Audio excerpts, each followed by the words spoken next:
and welcome back here for Route 66.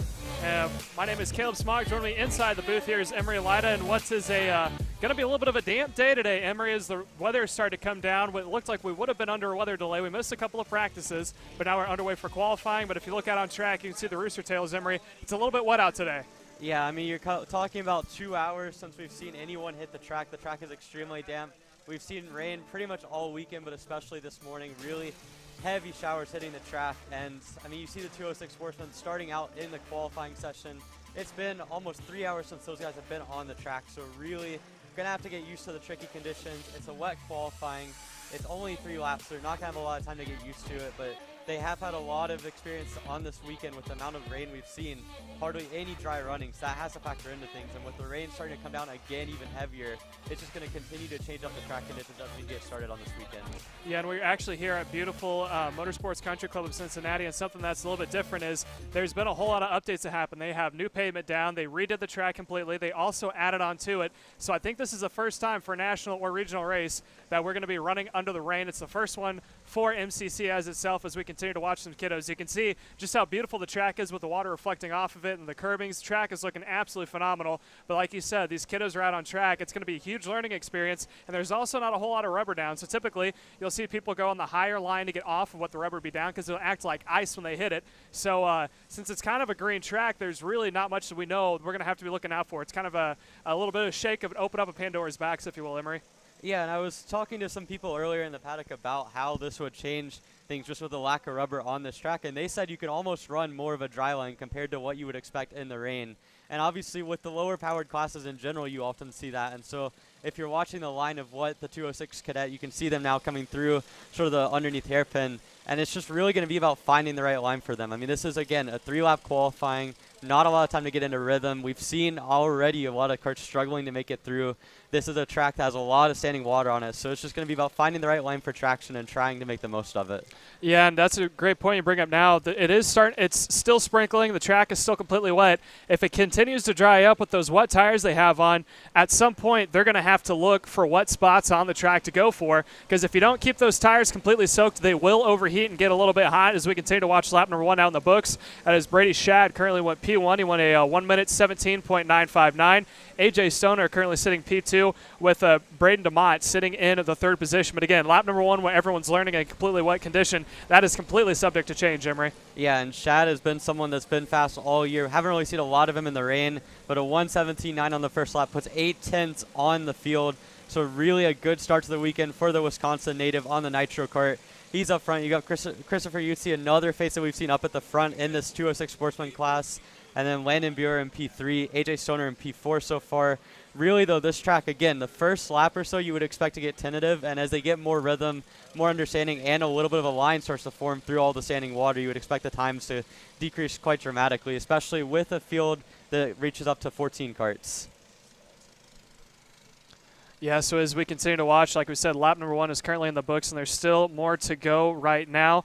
And we are watching your 206 Sportsman. And if I'm not mistaken, that is going to be sponsored by, trying to find on the sheet that is actually sponsored by PerksAllStar.com. Again, Perks All-Star is the sponsor for this Briggs 206 Junior race as they are now making the way around. Lap number 2 coming across the books. Something that happened, Christopher Yutzi, who was running a little bit farther back in the main field overall for qualifying, actually went to P2. He just got bumped down to the 3rd spot as AJ Stoner now makes his way to P number 2. Brady Shaw still out in front is Brady DeMott, now sitting in the 4th position. Landon Brewer currently rounding out the top 5. I say that as Yutzi goes a little bit quicker, and so does Landon Brewer. So Brewer actually goes to P2, bumps down Stoner. Christopher Yutzi also went a little bit faster. He bumped Stoner down into 4th, and Braden DeMott continued rounding out the top 5. You can see the white flag is out. They're going to have about 1 more lap to go, and this is going to be the fastest one because the first 2 are kind of learning curves. And something else we haven't talked about yet is setup. Not everyone knows exactly what tire pressures to go out on. It's kind of a shot at the dark and hope that you have the best. Yeah, and especially with the fact that this is a lot of standing water and only 3 laps, it's really kind of mixed conditions to figure things out with. I mean, you see oftentimes in the rain you run higher pressures, but with how little track time we've seen this weekend, and especially with the cadet karts not really having the time to get a good setup down, and especially now the track conditions being completely different than when they last ran it this morning, you'd expect that there's going to be a kind of just throwing the darts when it comes to setting up the kart and especially getting the tire pressure set. And so as they come now to complete the final lap of qualifying, we're going to see what Brady Shaw can do, see if he can improve on his 118.1. He does. He goes to a 117.8 to go top of the boards, just marginally quicker than AJ Stoner in P2, who finished up 117.894. Finishing up with the rest of the carts now coming down through turn 1. We're going to see what the times are coming up across this. It looks like Landon Buer is going to be the last of the heavy hitters to cross the line, see what he can do as he comes across. Coming up in just a second, he goes to a 118.2, but it's Christopher Yutzi who goes to the pole from P4. He gets 4 thousandths on Brady Shaw, a 117.865 to go on pole. Yeah, so Christopher Yutzi, another Hoosier native, finds himself up in P1. Brady Shaw, like you said, all the way from Wisconsin, P2. AJ Stoner, that's actually a Hoosier heavy hitter in the front row. He is sitting himself in P3. Landon Brewer, another Hoosier native, finds himself in P4. And then Thomas Anthony from Illinois finds himself rounding out the top 5. Brady DeMont sits in the 6th position with Slayton Baldock in P7. That is Tucker Tribe in the 8th position with Jacob Schlab in P number 9. Greg Haman finding himself in P10. Caleb Johnson P11. Ethan Leroy in 12th. Isaiah Maxey 13th. Casey Hendrickson 14th. And Ezekiel Haight, who did not go out, is registered in the 15th position. I believe we're going to send it to another commercial break. And we come back, we got one of the heavy hitter classes. Your KA100 Sr is going to find themselves making their own track. So stay tuned. Qualifying is just only going to get more interesting as rank continues to fall down here at MCC. Parolin Racing Chassis. Chassis and parts available at ParolinUSA.com.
USA, a top-level performance team with unmatched hospitality, offering a full-service driver development program with year-round testing available in Miami, Florida, and the official North America racing team of Parolin Racing Chassis. Chassis and parts available at ParolinUSA.com.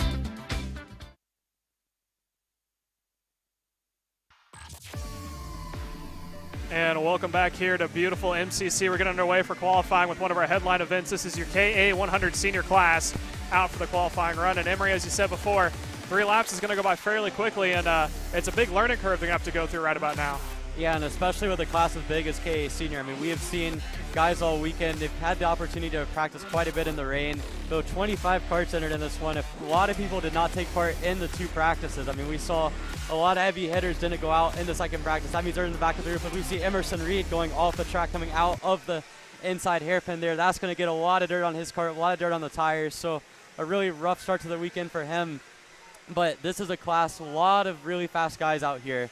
And you're going to have to be on it from the get-go because you're not going to have time in this with this amount of traffic, this amount of spray going out to get a good lap in if you aren't on it from the get-go. So we got one turned around coming up the hill.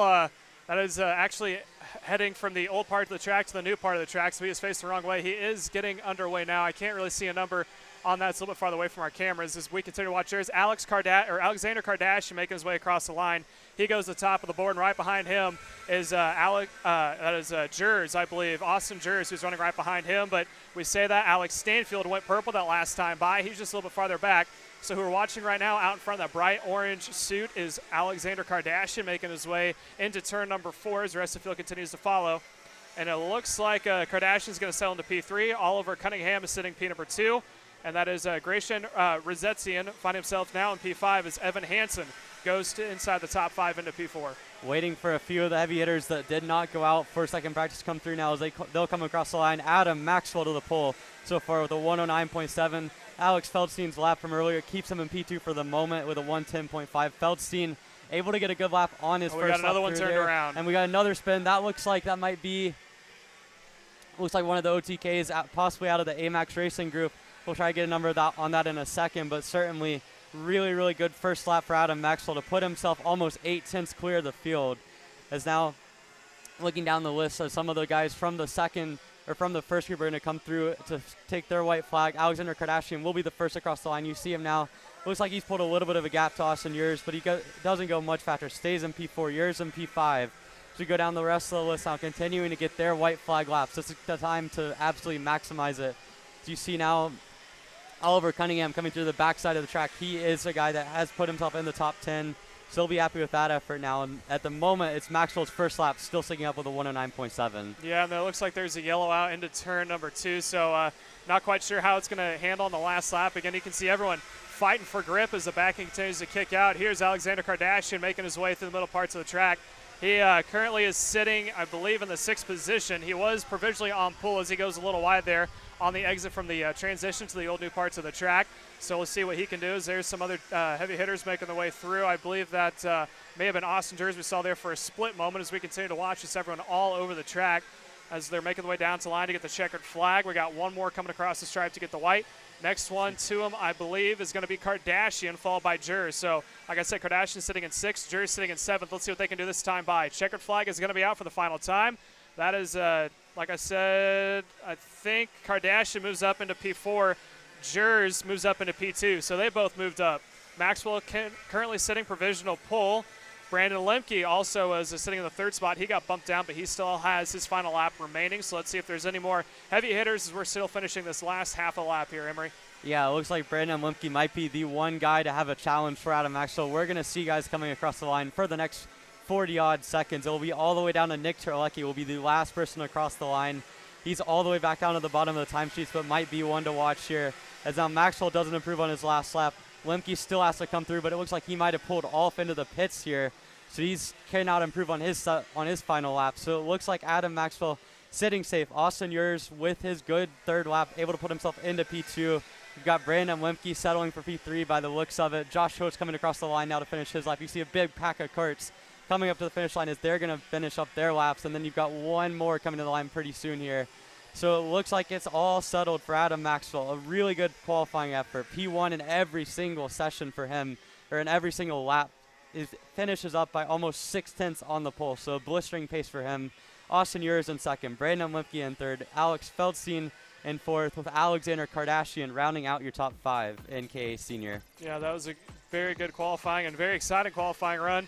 There are some carts that need to get picked up before we send out our next group, which is going to be the 206 Junior. Again, that is going to be sponsored by One Power Sports is a sponsor for the Breaks 206 Junior class. So while we wait for the remaining carts in the KA Senior to get picked up, we're going to send to the commercial break. When we come back, we still have more qualifying yet to come. Track is starting to dry, and its strategy is about to come into play. Stay tuned and don't go anywhere as you are watching Kart Chasing.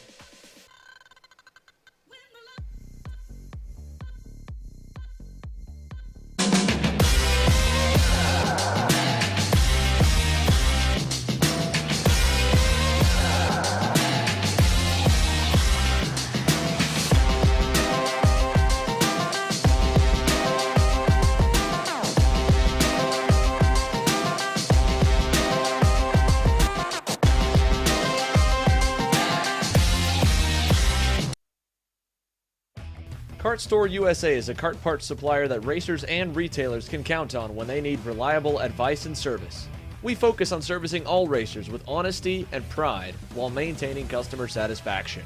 We carry a full stock of Kart Republic and Tony Kart chassis, as well as IAMI and Vortex Rock engines. We've also got a host of other parts available and in stock, such as products from Rev Performance Materials, Jecco Racing Seats, and more. We have a 100% satisfaction guarantee, and on top of that, if your order exceeds $200, shipping is on us.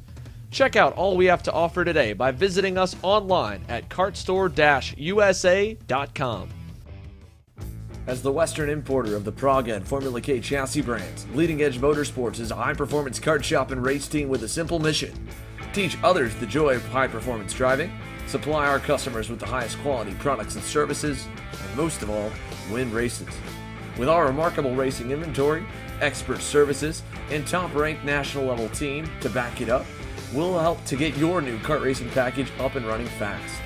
From arrive and drive service to kart preparation and driver coaching to the parts you need to get you back on the racetrack, Leading Edge Motorsports is the industry answer. Hannah Greenemeyer is going to score the final win of the U.S. Pro Kart Series. Hayden Jones is a national race winner. Nate Cicero wins. Four-time champion Ryan Norberg winning Super Nationals 24. Winner, winner, winner. Are you ready to join one of North America's winningest driver development programs? Rollison Performance Group offers fully customizable packages that are meant to take your game to the next level. For more information, head to rollisonperformancegroup.com.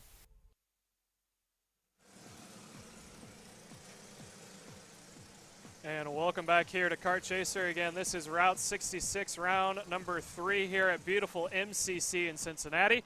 My name is Caleb Smock. Joining me in the booth is Embry Lida as we continue to watch.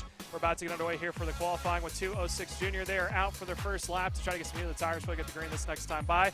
And before they come to it, I want to give everyone a quick reminder that if you are liking what you're watching, you can tune in for Kart Chaser Premium, which you'll be able to watch the final for both of this and every other event that we have here for Kart Chaser. This is a doubleheader weekend. We are here at Route 66 in Cincinnati, but there is also TSRS down in Amarillo, Texas. You can also tune into, and if you want to watch both the features live, you can do it on the YouTube Premium subscription. Again, that is going to be $10.99 a month. The bills you at the end of the month. And Emory, 206 is the beating heart here of Midwest karting here in Grassroots. I know you come from the Carolina area, but that class is also fairly strong in your area. What can we expect to see here? Yeah, I mean, this has been a class in 206 Junior so far this year. Ava Hansen's built herself up a really nice championship lead, but it hasn't come easy. She's had really tight races up at the front of the field. Guys like Jace Petty and Malachi Haight, both in the field this weekend, or have been challenging throughout the season. It's only a 7-kart field, but it's very high in quality. Hansen has had her work cut out to build up that lead. In the final practice they ran for 206 Junior, it was Jace Petty up at the front, and so I expect a lot of close racing. The rain might play a factor in this. In 206 rain racing, it's a little bit more of a mess than what you would see in some of your two-stroke engine classes, especially in the X30s, but still a whole lot of fun to watch, a lot of close action, and I have a feeling these guys and girls are about to put on a show this weekend when it comes to racing in the rain and racing in this beautiful facility. Absolutely, and something about 206 that's quite interesting is this is a very draft-heavy class. I don't care how big the track is. It could be a bull ring, it could be a large track, it could be an in-between.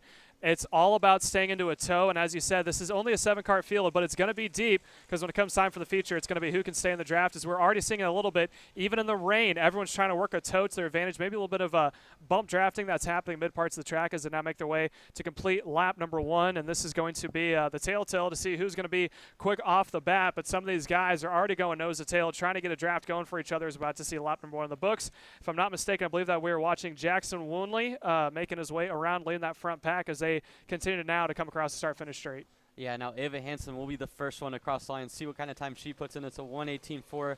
We saw Jackson Woonley get by Malachi Haight early in the lap to get himself up in the third in line. He goes P1 now with a 1:17.7, absolutely flying on that first lap through. Hansen slots into P2, Haight slots into P3. Jace Petty, again, fastest in first practice, only P5 at the moment out of the 6 that are put the lap in. Now all 7 as Cody Lindstrom comes through to put off on the board. But again, a 6/10 gap for Jackson Woonley on lap 1, and that was with making a pass. So he's been rapid. We'll have to see if Malachi Haight can latch onto the back of him and be able to get a good tow.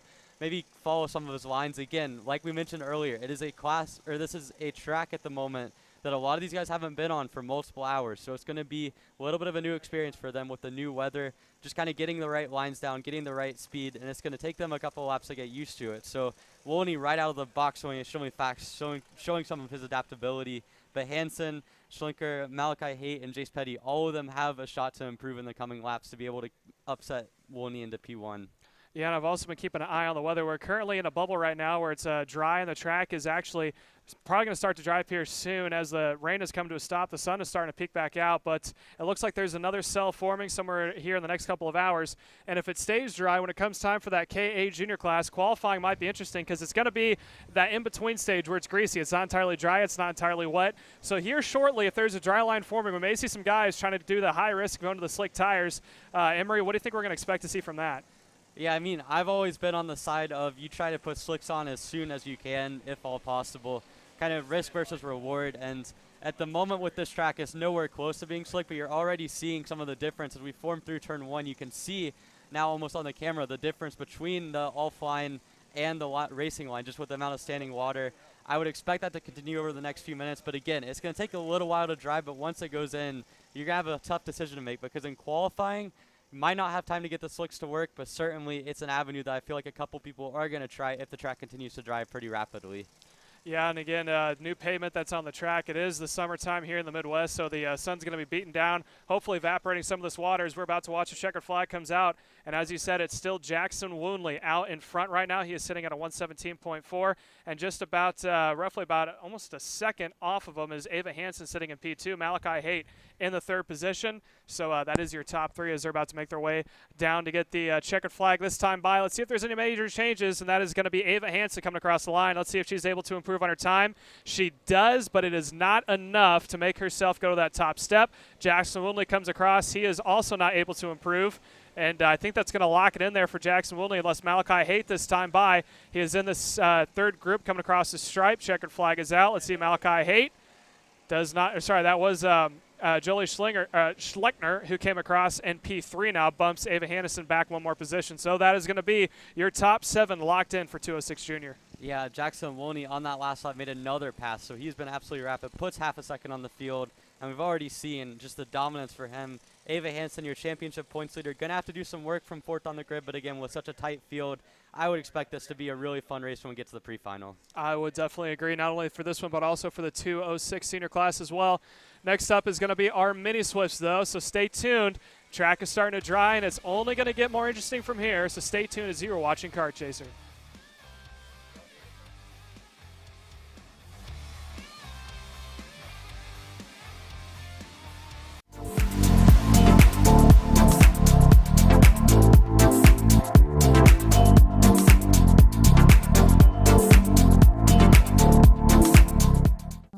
USA, a top-level performance team with unmatched hospitality, offering a full-service driver development program with year-round testing available in Miami, Florida, and the official North America racing team of Parolin Racing Chassis.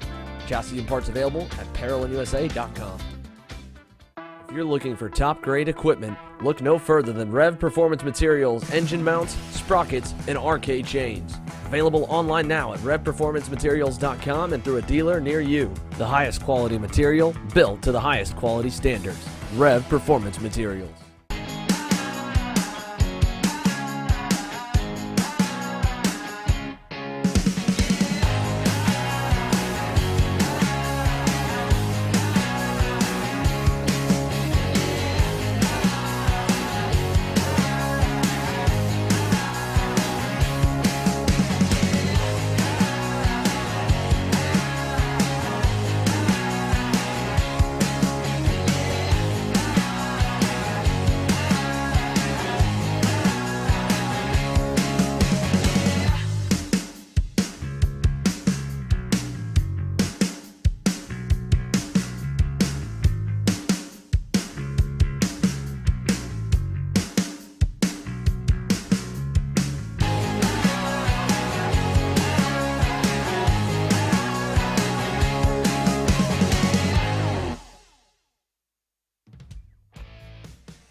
welcome back here to Kart Chasers. We are Route 66, round number 3 here at beautiful MCC Cincinnati. My name is Caleb Smog. Joining me in the booth is Emery Lida. We're about to watch our mini Swifts make their way on track. There's going to be 13 in total. Again, 3 laps for qualifying is all they're going to get as they make their way down to get the green flag this time by.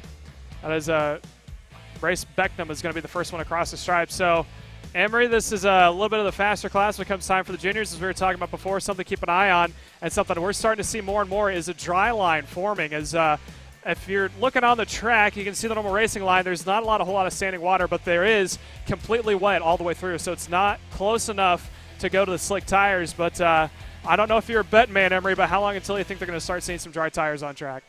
I would say somewhere in the range of an hour to an hour and a half, which would put you right in the first part of the pre-finals, would be about where I would say we start to see the track dry. But again, that's dependent on there not being another small sub, which we've seen all weekend.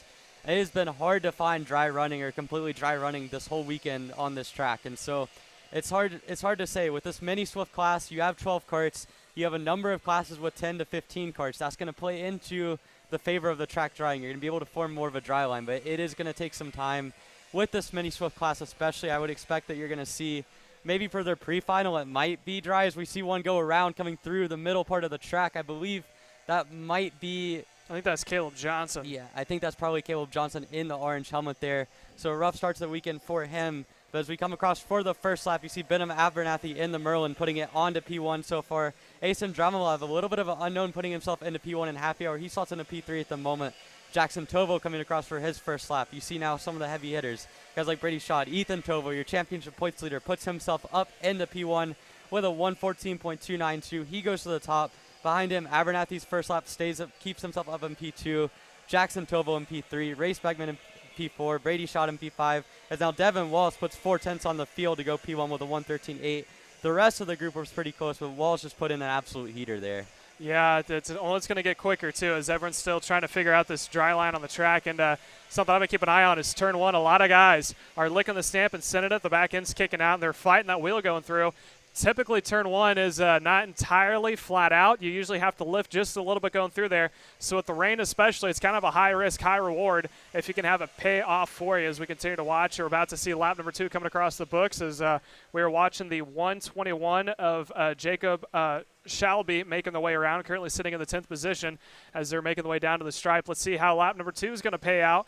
Or sorry, this is now the final lap as the white flag has come out, this time across the stripe. Over to Adam Abernathy, not able to make his way up the board. He continues to sit into P3 as now the likes of Jackson Tovo goes up to P2, bumps his brother down of Ethan Tovo into the 3rd spot. Devin Waltz currently still sitting P1. Race Becknam coming across the stripe. Ethan Tovo comes across, not able to invest his time as Brady Schad puts himself up all the way to P2. He is now the second fastest on track as we're still waiting for Devin Waltz to see if he can improve his time. He's sitting at a 113.836. Comes across the stripe, and he does improve to a 113.5, so he takes a little bit of time off and now opens up nearly a half a second between himself and the second placement of Brady Schad. Yeah, Brady Schad out there in the Mill Rock Racing Nitro Kart Cadet running himself into P2, but he's got a lot of time to make up onto this final lap now.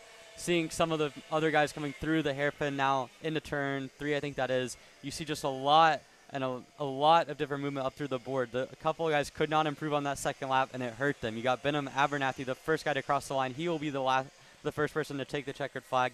Could not improve on his second lap in the Merlin, but he's still in P5. Race Beckman is in P6. Again, another guy that couldn't improve. And you've got almost a second drop-off to Brandon Saraki in P7. So it really looks like that top 6 could fluctuate all the way between themselves, although Devin Wallace has a nice field on the front. A couple more guys going around in the hairpin down in about turn 5, so that's going to be rough for them and the end of their qualifying efforts. But Jackson Tovo cannot improve on his final lap. Shad's about to come through the line. He doesn't improve either, a 114.1 for him. So it looks like it's a good, Devin Wallace is in good shape to take his pole position in the 133 Mini Swift Kart with a 113.521 out of Boise, Idaho, a long way from here. Goes P1, almost half a second on the field unless someone can improve drastically in the last seconds. Yeah, as we're still waiting for that second half of the field to make their way across the line, the checkered flag is out as I think a couple of guys may have pulled in a little bit early as we're still waiting for Devin Waltz to come across to get a provisional pole sitter. Brady Schad, who is running roughly about a half a second behind him, as now we are watching to see how these guys come across the line. Here is going to be Caleb Johnson making his way through. He improves, but he still maintains a P10. Here comes the rest of the field as well, and I think that may be it for the heavy hitters. A couple of guys pulled off a little bit early. I feel like the time that they set was going to be good enough for the positions that they wanted, as we still have one or two still coming across the stripe. Let's see how they pan out, and I believe that's going to be everyone now completing their qualifying run. So it's going to be Devin Wald sitting on pole position with Brady Schott in P2, Jackson Tova P3 with brother Ethan Tova P4. Benjamin Abernathy is going to round out the field in the 5th position. Up next, the 206 class of 206 medium is still yet to go out on track, and we're going to have that one live when we come back here on Kart Chaser. So stay tuned and don't go anywhere as we thank our sponsors.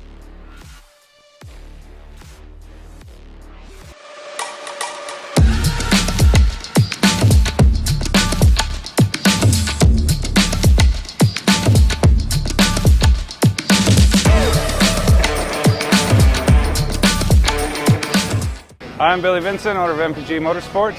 What we do at MPG is we try to keep it a nice, fun family atmosphere, try to combine sort of the bigger things and of the bigger teams and the professionalism down with sort of some of the fun sort of family-oriented atmosphere. We try to not only develop drivers, but also the parents and the families for just in knowledge in general in motorsports. It all starts in karting. What we try to do is try to help the drivers, the moms, the dads understand the sport of motorsports in general, not just karting, but what it takes to get all the way up through.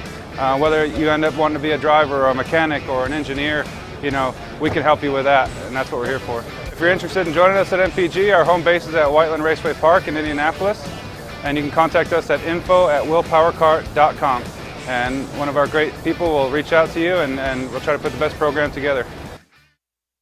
Odenthal Racing Products, your #1 producer in engine mounts since 1992, along with our leading-edge designs and product development, such as the Odenthal Racing Products EasyGP camera mount, which comes in 4 different styles and can be used on any karting platform.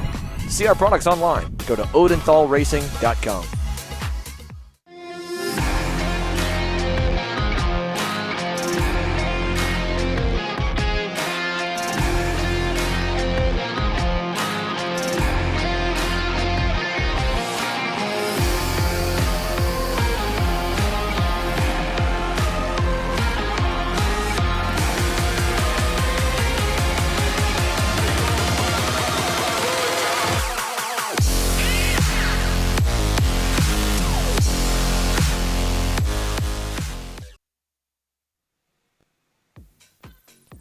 And welcome back here to Kart Chasers. We're here for round number 3 of your Route 66 Regional Series. Again, at beautiful MCC of Cincinnati. They have done all the upgrades that they wanted to do so far, coming into the season so far. And Emery, I got to tell you, this is probably one of the most beautiful facilities we're going to be to this year. Yeah, I have to say, it's my first time at the track. I haven't seen the previous iteration of it, but this is a fantastic facility to watch races at and to see the track, the evolution of it. We've seen the extension over the last year, now 16 turns in total for the MCC kart track, a lot of free space, and it looks absolutely gorgeous. So it's going to produce some great racing. I'm confident of that, and the facilities here are top notch. So really excited to be here covering this as we get set for 206 Senior Medium, sponsored by millwright.com, millwrightinc.com, another class with only about 5 karts in it, but still some really notable names here. Adam Maxwell comes in the championship, or comes into this race as the championship points leader. He's won the last 2 races in Dowsman, looked really good in Newcastle as well. Again, Alex Feldstein is in this class as well, a guy who has run towards the front in KA this year, so could be another guy. And this weekend, his first exposure into the 206 this whole year in route, if I'm not mistaken. So it's going to be interesting to see. It's looked like Maxwell's had the hold on things throughout the season, but as he comes now to cross the line to get set for his first final up at qualifying, we'll have to see. With these few amounts of karts, a lot of space between them outside of second and third, so it's going to be quite a bit of sort of being on your own and just trying to find the best amount of time. As Maxwell goes to 1:17.9, his teammate Braden Johnson immediately goes quicker, a 1:17.953 for him, so only 3/100ths quicker than him. Feldstein's last into P3 as we're waiting for Jalen Kerr to cross the line to put her first time down on the board. It's a 1:22.2 for her, so almost 4 seconds off the pace of what Johnson and Maxwell are doing, but this looks like it could be a straight-on fight for the pole between the two AMAX Racing teammates. Yeah, if you recall back to Badger, Wisconsin was the last time that we were here for route. It was both Maxwell who kind of pulled away from the entire field and put on about a 4 or 5 second advantage. But Braden Johnson, his teammate, was the closest one that could actually hang with him, and he was leading the likes of, I believe, Jalen Kurz, and I believe there was 1 or 2 others that we're not going to see here this weekend. But right now, Braden Johnson out in front after lap number 1. Again, like you said, holding on to less than a 1/10 of a second advantage. There's still about 1.5 more laps to go here in qualifying. So let's see as we continue to sit and watch the rest of the field. They're all spread out. Not anyone's got a good draft going for themselves right now. So this is going to be all down to driver ability. There's going to be no help from that tow that they would have gotten here from the straightaways as the white flag is now out. This time across the line. Let's see how this goes for the driver of Adam Maxwell. And he actually puts it on pole position.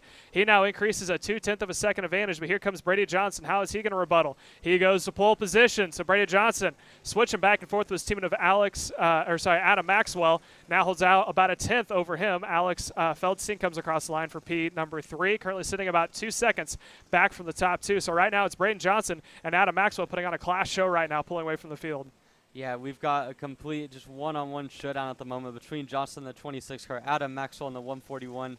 Track looks like it's getting a little bit quicker from what we saw earlier in the other 206 categories. Again, not really seeing a dry line form per se, but certainly the standing water is gone at the moment. So in the racing lines, that's going to help things out. Johnson now coming through to finish up his final lap. Maxwell's going to be the first one to cross the line. We'll get his time first, and then we'll get what we can see from Braden Johnson.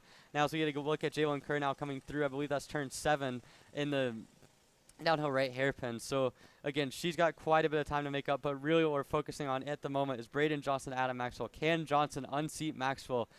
Maxwell had a dominant weekend in Dowsman, swept absolutely everything, led basically every single lap of the weekend. He now comes to checkered flag. Will he get to start on pole? We're going to see in just a second as he crosses the line, goes to a 1:17.4 to put himself provisionally P1, but we're about to see Johnson's lap. Looks like he's stayed about the same. He goes slower, a 1:17.9, so that means Adam Maxwell, unless Feldstein can put anything up on the board, he does a 1:19.6, so it is going to be Adam Maxwell on pole position for your 206 senior medium class, sponsored by Millwright Racing. Yeah, so that's a good run from the top 2. Both Maxwell and Johnson going back and forth. Roughly just over a 1/10 of a second separates the 2 of them. As we're watching Jalen Kerr come across the line, she is going to stay in P4 respectively. So that's going to about do it here for your 206 medium class. Up next, we got another decent size one. This is your Micro Swift. This one's going to be interesting. The little kiddos trying to cut their teeth in the regional series, I should say, in between the local and the national schedule. Now about to make their way out on track. And again, like you said, not really a dry line on track, but the standing water is gone. And something else you got to keep in mind, some of these kiddos may have to start hitting the puddles to keep those tires cool. Granted, this is not for a pre-final or a feature. This is for qualifying, so they're probably going to shoot through those wet tires kind of quickly here, Emery. Yeah, I mean, looking at qualifying, you only have 3 laps, so there's really no point in cooling the tires unless you need it absolute for all you can get on the last lap. But I would say for the Micro Swift, probably not going to generate enough heat, but certainly when you start getting into the last class of the KA Junior, especially the KA Masters, those guys are going to have to keep their tire temperatures in check. So certainly something to keep an eye on, but Micro Swift, it's a class that we've seen absolute dominance from Cameron Marsha this season as he gets that to take the track for qualifying for Micro Swift, sponsored by Quick Swim. Yeah, and just for the record that everyone who is watching live on Car Chaser, when we're talking about the dry line, you can see it on your screen right now. On the left side of your screen by the curbing, you can see it's a different color than it does on the outside line. It's like a little bit more of a grayish tone. That is due to the fact that there is actually no water on the track. On the right side of it, though, well, actually I say that as the camera now points away. Actually, there it is. So on the right side of your screen by the curbing, that is what we're considering the dry line. There's no standing water there. But if you look to the left, it is completely covered, and there's a little bit of standing water there as well. And Emery, you know more than anyone for being in the seat more recently than I have. If you dip your outside wheel onto that dark part of the track where it's wet, it's going to lose a lot of traction. Well, for sure. And also, one thing to note is it looks like the dry line is almost forming on the inside part of the racetrack, which would indicate that we've seen a lot of guys in these early classes run towards the normal racing line. Again, I spoke before the start of qualifying with a couple of people who were adamant that you could run closer to the natural racing line in the rain due to the fact that you didn't have so much natural rubber on the track. And so, again, like you mentioned, the standing water is something that's going to make the cart a lot more free. You're going to lose all sorts of grip. So these Micro Swift drivers, as they get set to head out for their qualifying, are going to be really focusing on making sure they can stay on the dry line, so to speak, even though there's a little bit of water still there, no standing water, and just trying to maximize grip. The tire temperatures later on in a race might not be ideal, but for qualifying, you're trying to find as much grip as you can on this track, and it looks like the racing line is the best way to do that. Yeah, I'm looking down through the starting lineup here for your micros. Some heavy hitters to keep an eye on. AJ Stoner, driver who's pulling double duty, along with Cameron Marcia. Tucker Tribe has also been competitive, along with Austin Taylor, who is still getting some experience when it comes to the regional series. Is slowly making his way up through the field. Christopher Yutzi as well, another driver who's seen pulling double duty. Jacob Mojetsky is also someone who has been fast almost every Route 66 race we go. So there's a lot of potential drivers here who may be having a chance to put it up on the top step of the podium. And let's not forget about the class coming after this one. Another big one that's going to be entertaining to watch is your KA Junior. I don't know about you, Emery, but that's one that I'm looking forward to watching. Yeah, I'm really looking forward to watching that as we see someone on the backside of the track that just panned away. It looked like he had a mechanical failure there. But KA Junior is going to be an exciting class. But really, this class of micro, we saw up in Dowsman, a lot of people were close, but Cameron Marcia in every session was able to find his way up to the front. And officially on the record books, he's 4 for 4 on the season with 4 main event victories in 4 races, counting the Newcastle round. As we pan on to him coming through the first couple of corners now, getting set in the wet.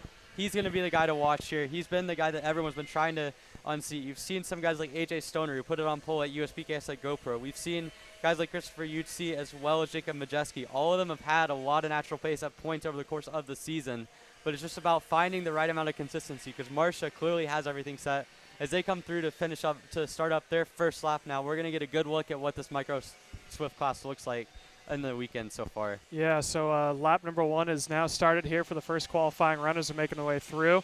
And as we're looking live now, I think that maybe Jacob Majeski going by on your screen. There's some other drivers making the way through. You're watching from turn number 4 is where this camera angle is set up. It's one of the better passing opportunities. You got that little run out of turns 2 and 3, which is a quick switch back before making the way through. That's the turn we call the uphill of turn 11. From there, it used to branch off to a quick left-hander to go onto the old parts of the track, but now with the new extension, you have that run all the way to turn 12, which is a big sweeping left-hand corner. Another good opportunity for passing here overall. And Emery, I haven't personally driven this track, and especially with this new layout, but I can tell you with these straightaways, along with the carousel and those hairpin-like turns, I think there's going to be more than about 3 or 4 passing opportunities when we get time for the pre-final and the final.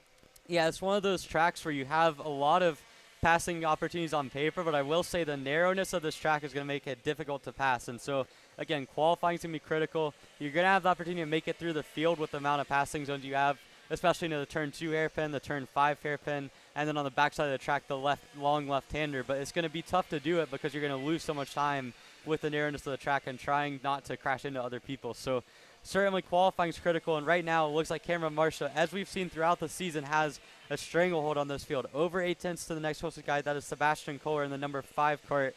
Greg Hedeman comes into P3. He's a local running for the Trinity Karting Group team. Drew Walls into P4, Slayton Baldock in P5. But again, Marcia puts himself up at the front. When you put yourself up at the front at this track, as it's not ideal, as we see a spin now coming through the turn, that might be the number 5 cart of the number 34 Greg Hederman in the Trinity Karting Group cart, but certainly it is going to be critical to qualify up front, and Marcia's doing just that so far. Yeah, like you said, Marcia is currently sitting provisional pole. Sebastian Kohler sitting P2 as they make their way across. It looks like Marcia was not able to improve a whole lot. Actually, was not able to improve at all. Went about 4 tenths slower that time by, but they do get one more lap as the white flag is out. Let's see if Sebastian Kohler maybe can take a chunk out of the deficit as we see Tucker Tribe coming across the line. Also does not improve. Greg Hemman is able to improve, goes up to P4. Drew Waltz moves his way up to the board to the second spot. Sebastian Kohler comes across, not able to improve. AJ Stoner does improve up to the 3rd position, going to bump Kohler back into 4th. As that is his lap number 2 completed. So still one more lap to go here for the qualifying run, and I think it's going to be down to Marcia, Waltz, Christopher Yutzi now makes his way up to P3, so count him in the heavy hitter board along with AJ Stoner, Kohler, Hemman, and honestly all the way back to Mojetsky, who's running about 2 seconds back. Not quite like Jacob Majeski. He usually runs a little bit faster than that, so maybe he had a tire dip in that last lap for the qualifying run, or maybe something would happen. So look for him maybe to make an improvement here as we're working the final lap. Yeah, Drew Walls worked his way up to P2 on the last lap, trying to do what his brother Devin Walls was able to do in the mini Swift category and take pole. Got a couple tenths to make up on Cameron Marcia in this final lap, as we're going to see Marcia now coming to the line. See if he can improve on his first lap. That was his best lap. He goes purple, 1:14.081, so must have made a mistake on the second lap. But his 3rd lap was right there now as we now wait for the second group to come up towards the line. Now getting, it looks like about 3 carts coming up through the line. We're going to see what they can do here. Waiting for the first one to cross the line now. That is Slayton Baldock, goes into P7. Christopher Yutzi still waiting on him to come across the line. Tucker Treve came across for his third lap, couldn't do anything. Sebastian Kohler puts himself into P4. Walls could not improve by enough. He goes within a 1/10 and a half of Marcia, but it is not enough at the moment. So now it's just down to Christopher Yutzi and Jacob Majeski, I would say, are the two guys that have a realistic shot now as they cross the line. Yutzi can improve. Looks like Majeski's still waiting on him to cross in the Merlin. Looks like he's coming out of the final corner right now. He's going to be a guy to watch, but it looks like Marcia's time in as a 1:14.081 is safe to get pole in the quick swim microswift class. Now just waiting for, I believe, one more cart to cross the line, and then it will be official. I think there's maybe 2 or 3 actually coming through the back section as we look, and we've got a spin.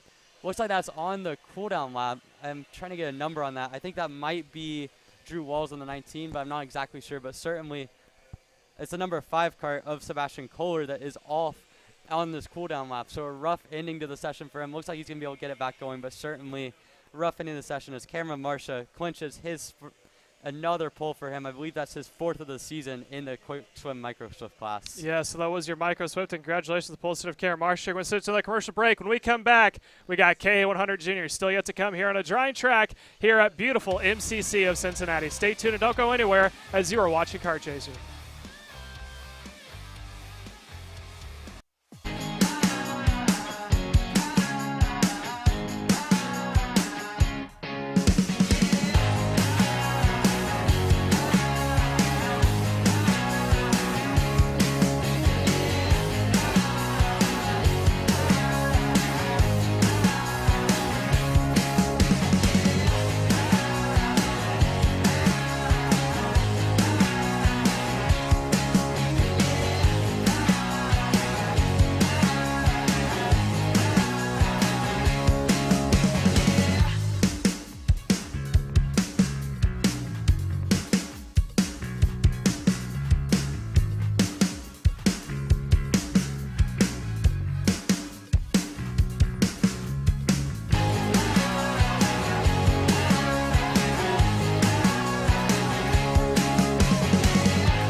How you doing? My name is Mike Doty from Mike Doty Racing from Orange County, New York. We're about an hour north of New York City. We're a full-service kart shop that we supply IAME, Rotax, and all rock engines.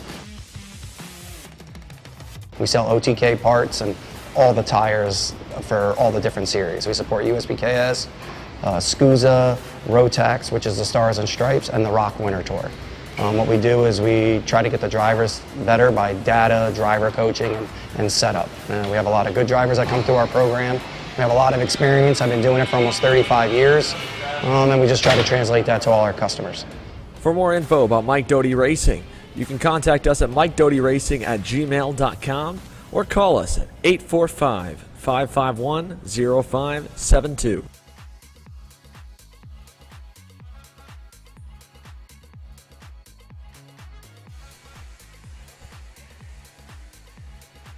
And welcome back here to Motorsports Country Club of Cincinnati. We're getting underway here with our KA100 Jr. that are now making the way on track. Again, KA100 Jr. is going to be sponsored by Advanced Design and Studio Technology.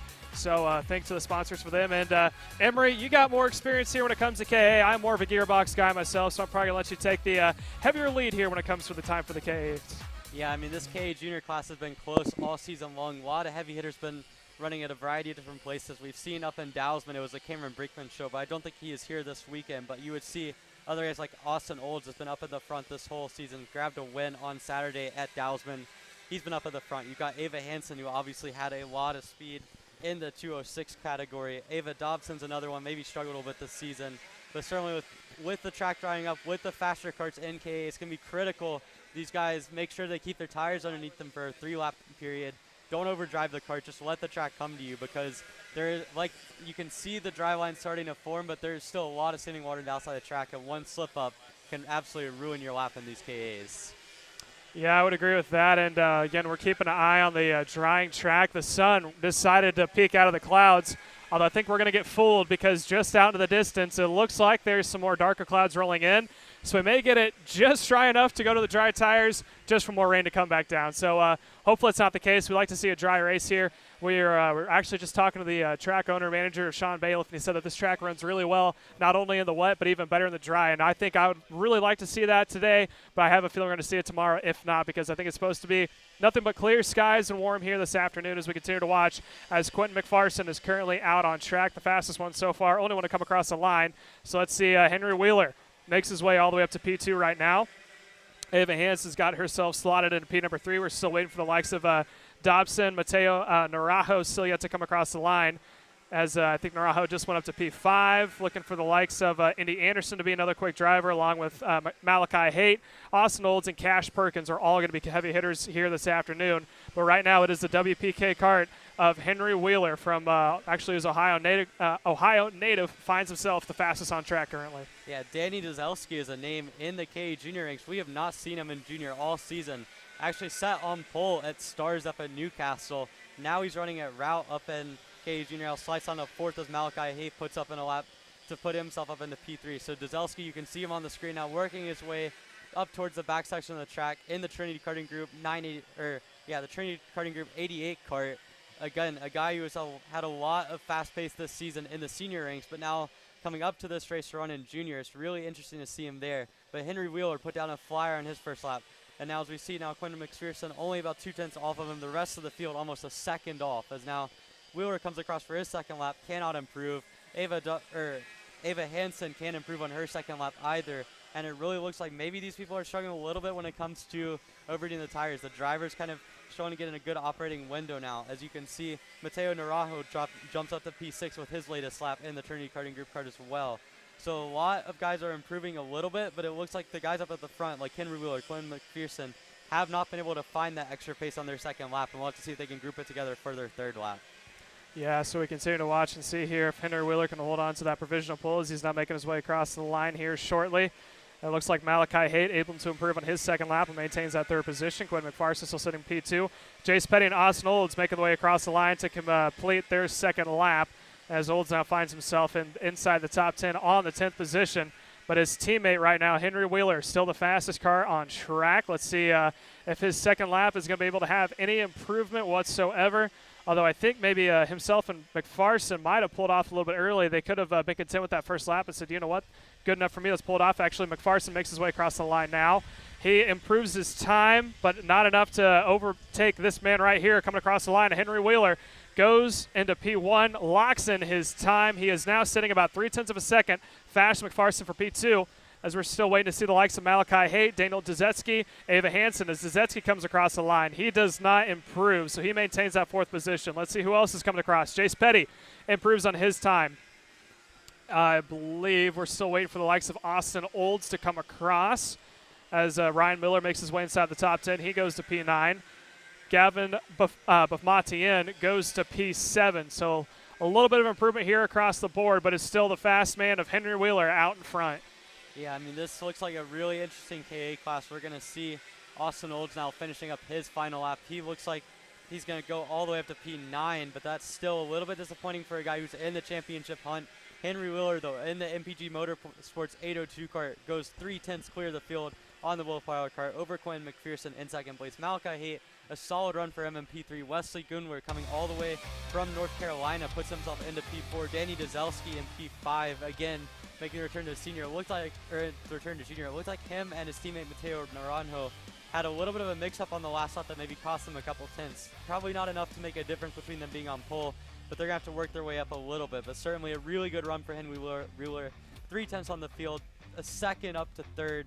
Really good showing for the 802 MPG Motorsports Willpower Kart entry for Wheeler. Yeah, as we're now about to watch and see our KA Masterclass make their way out onto track. Again, that is going to be sponsored, if I can read cursive here, that is going to be sponsored by Franklin Douglas. So Franklin Douglas, if you need anything to do with glasses, you can get in contact with Franklin Douglas, who is a sponsor for the KA100 Masterclass. Engines have now been fired. They're about to make their way on track. We're still waiting for a couple of the KA juniors to make their way off before we send this group back out. And I know we talk about weather a lot here, but looking in what appears to be turns number 6 and 7, I think I'm starting to see a dry line about the size of the cart length making the way through in one line there. So when it comes time for the pre-finals, you may see that second or third class in time for the KA100 Sr class that may be on the slick tires. Yeah, it's worth noting the crossover time still looks to be a couple seconds away. We saw the KA Masters get down to 1:08 in their warm-up session, and yesterday we saw a little bit of dry running. Times are still a few seconds quicker than that, so I think we're still a little bit away from a dry tire, but certainly getting a lot closer. And KA Masters, again, sponsored by Franklin Douglas, a class that this season has been dominated by Laurencio Martin. He is not in attendance this weekend, so Roman Padans and Randy Kolomic and Christian Vermeer, guys that showed a lot of pace or relatively good pace at Dowsman. Vermeer's been an absolute staple on the Techno cart for the years now. He's going to be one to watch this weekend with only 5 carts in the Masters category. Again, Dowsman gave us a good showing between Laurencio Martin and Danny Corcoran, but now it's a wide open class, and as we get to a 5-car field, it's going to be interesting to see how these guys navigate the wet conditions. Yeah, as they're about to come across the line here to get the green flag for that first time by, like you said, some of the heavy hitters are unfortunately not here this weekend, but Christian Vermeer, who is running on that Techno kart from Illinois, again, he is trying to bring back the Techno karts into the States, is someone who you need to keep an eye on. He was running very consistently inside the top 3 for all of route as he now makes his way into turn number 1 as we are now working their way through. And again, this is going to be a 5-cart field, but typically when it comes time for the Masters class, there's about 3 or 4 that pull away from the rest of the field and put on a good show. Yeah, and this looks like a class that's going to be very spread out in terms of the qualifying. Not a lot of drafting going on. In the K, it's a lot less important than the 206s, but still with this track layout, you could probably gain a few tenths even in the wet conditions. So as we now look to see a few of the guys rounding through the corners, you see, again, Christian Vermeer is going to be one to watch. You've got the 09er Randy Kumlik. You see him now crossing through turn 7 in that hairpin. He's a guy to watch this weekend. Showed some pace at times up in Dowsman. But really, I mean, Vermeer has done an excellent job building up the Techno base. Martin, his teammate, cannot be here this weekend. That is going to be something that's going to cost him in the championship, but certainly a guy that has a lot of pace as well. So this class can be wide open. It's really interesting to see. We're going to get our first taste of it coming through to start up lap number 1 of qualifying now, as you can come through the final two corners now, heading up to the straight. We're going to see the first representation of a lap, and Roman Padans in the 93 getting going. He sets a 1:13.1. So again, 5 seconds off of what we saw in first practice. And then now we can see Christian Vermeer into P2, Randy Kumlik in P3. And it looks like these guys are just able to put down a pace that isn't great. So the track still has a little ways to go when it comes to drying up.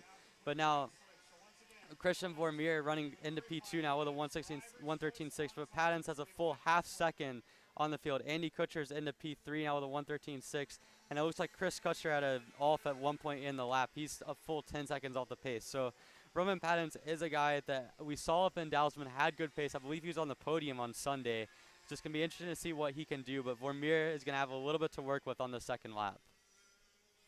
Yeah, so it's, like you said, Roman Pandas, who is currently out in front right now, sitting at a 1:13.146. And Emery, we just had the word and the confirmation. It's driver's choice for the pre-final. Now, I am a gambling man and sometimes like some high risk, high reward. If I was going out in the headline class of the KA100 Sr, you still have the 206 Sportsmen have to do their pre-final. Would you go out on dry or slicks? Well, I'm a gambling man that loses a lot of money when I try to gamble on kart racing, so I would certainly say whenever I make these decisions, I'm always wrong about them. But at this moment, I would say it still looks like it's a little bit wet, but by the time KA Senior goes, if I'm starting 10th on back, I'm starting on the slicks. If I'm like a Nick Terlecki, maybe someone that qualified a little bit further back than what I expected, I would fully be debating going to slicks. If I'm in the top 10, maybe you play it a little bit safer, hope that the chaos at the start buys you a little bit of time. It's only an 8-lap pre-final, so if you spin off on the first lap on slicks, trying to get heat into them, trying to use the dry line, you're not going to be able to make that up. So for these guys in the KA class, I think it's a little bit of a debate. We can already see a couple of the guys coming onto the 206 Sportsman. Looks like they might be coming up on the slicks as well. Looks like at a minimum you've got mostly rain tires, but at the moment that grid, as we see it start to form up, that's going to give us a good idea. But certainly the track is drying. You can see a certain dry line forming throughout most of the racetrack, but it's a sketchy situation for sure. Yeah, I still think I go out on slicks. I don't care where I'm starting because you still have the first heat race to go out, or sorry, pre-final to go out. Like you said, 8 laps. This is just under a mile in distance. It is 0.95 tenths of a mile, so I'd probably risk it and go out on the slick tires. We are now finishing up qualifying here for our KA100 Masters Classic. And Andy Kushner is currently sitting P1 right now at the 112.9. Roman Pandas is not able to improve on their time. They're sitting at a 113.021. Here comes the rest of the field. Christian Vermeer is still yet to make the way across the stripe as he's sitting P3. And I think that is actually going to we got one more. I think that's Christian Vermeer now making the way through that final corner of turns 16, making the way down to the stripe. Actually, that is not Christian Vermeer. That is Christian Kutcher who comes across. They are going to put it up into P5. So that is going to wrap it up here for qualifying. We're going to step to another commercial break, but don't go anywhere. We still have our pre-finals and a whole lot of strategies still yet to come. So stay tuned live on Kart Chaser.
How you doing? My name is Mike Doty from Mike Doty Racing from Orange County, New York. We're about an hour north of New York City. We're a full-service kart shop that we supply IAME, Rotax, and all rock engines. We sell OTK parts and all the tires for all the different series. We support USPKS, SCUSA, Rotax, which is the Stars and Stripes, and the Rock Winter Tour. What we do is we try to get the drivers better by data, driver coaching, and setup. We have a lot of good drivers that come through our program. We have a lot of experience. I've been doing it for almost 35 years, and we just try to translate that to all our customers. For more info about Mike Doty Racing, you can contact us at mikedotyracing@gmail.com or call us at 845-551-0572.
Here for the Briggs 206 Sportsman class, sponsored by PerkinsAllStar.com, getting set for their pre-final now, an 8-lap pre-final race. Going to be interesting to watch.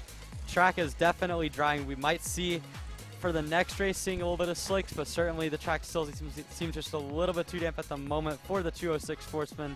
We're going to take a look at the starting lineup here. You've got Christopher Yutzi starting on pole position here in the number 33. Brady Schad to his outside. AJ Stoner is going to start on the second row alongside Landon Buer. Thomas Anthony in P5, Braden Doma in P6. Got Slayton Baldock in P7, Trucker Trave in P8. And then row 5 is going to be Jacob Scheibel and Greg Heeman in P10. So again, getting set to go.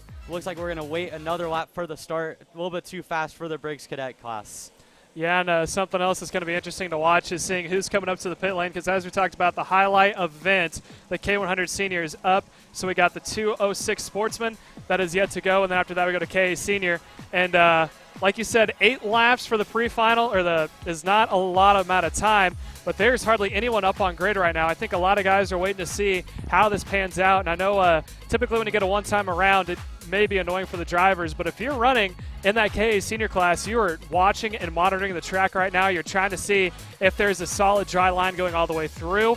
Like we talked about strategy-wise, it may be a possibility, because I'm looking down into turn 1, Emery, and the track is starting to get back to the normal dry color on the inside racing line. The problem is that if you go to the slick tires and you get pushed to the outside line, you're not going to have a joyful ride. Yeah, if you get off on the standing water, it is a wrap for your race. You're going to spin around. It's going to be extremely difficult to make up that amount of time, and only 8 laps on these pre-finals, especially with these cadets, takes a while to get back going for them in the Briggs class. So it is going to be really treacherous for anyone that tries to run slicks, but they can make it work. And we've seen it before. We've seen guys take that risk, and it works out. So now we get set up to form up the grid, get set to go for the first pre-final of the day.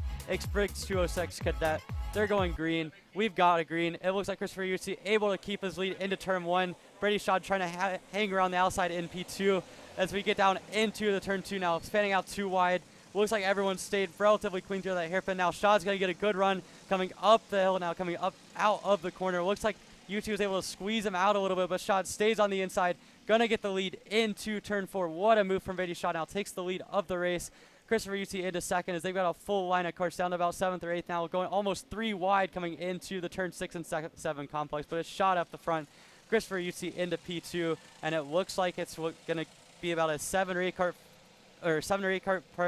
pack going up as we go 3 wide again coming out of turn 8. Really energetic stuff on the opening lap here. Yeah, so it's a 4-car breakaway. Like you said, Brady Schott able to get back around there and turn number 4 around Yutzi. And it looks like, I think Christopher Yutzi dropped a wheel, and he is now going to fall back through the field as they make their way through the transition between the old and new parts of the track. Now coming into the tight parters, that is of turns 12 through 15 complex. We were talking to Shawn Bayliff, and he said that the best places to pass, there's a lot of them. He said 8 in total, but if you're in the back parts of the track, 12 through 15 is a good area to do it. And right now we're watching Brady Shaw making his way across the stripe, coming down to the line. He is going to lead the rest of the pack. AJ Stoner into 3rd, Brewer into 2nd.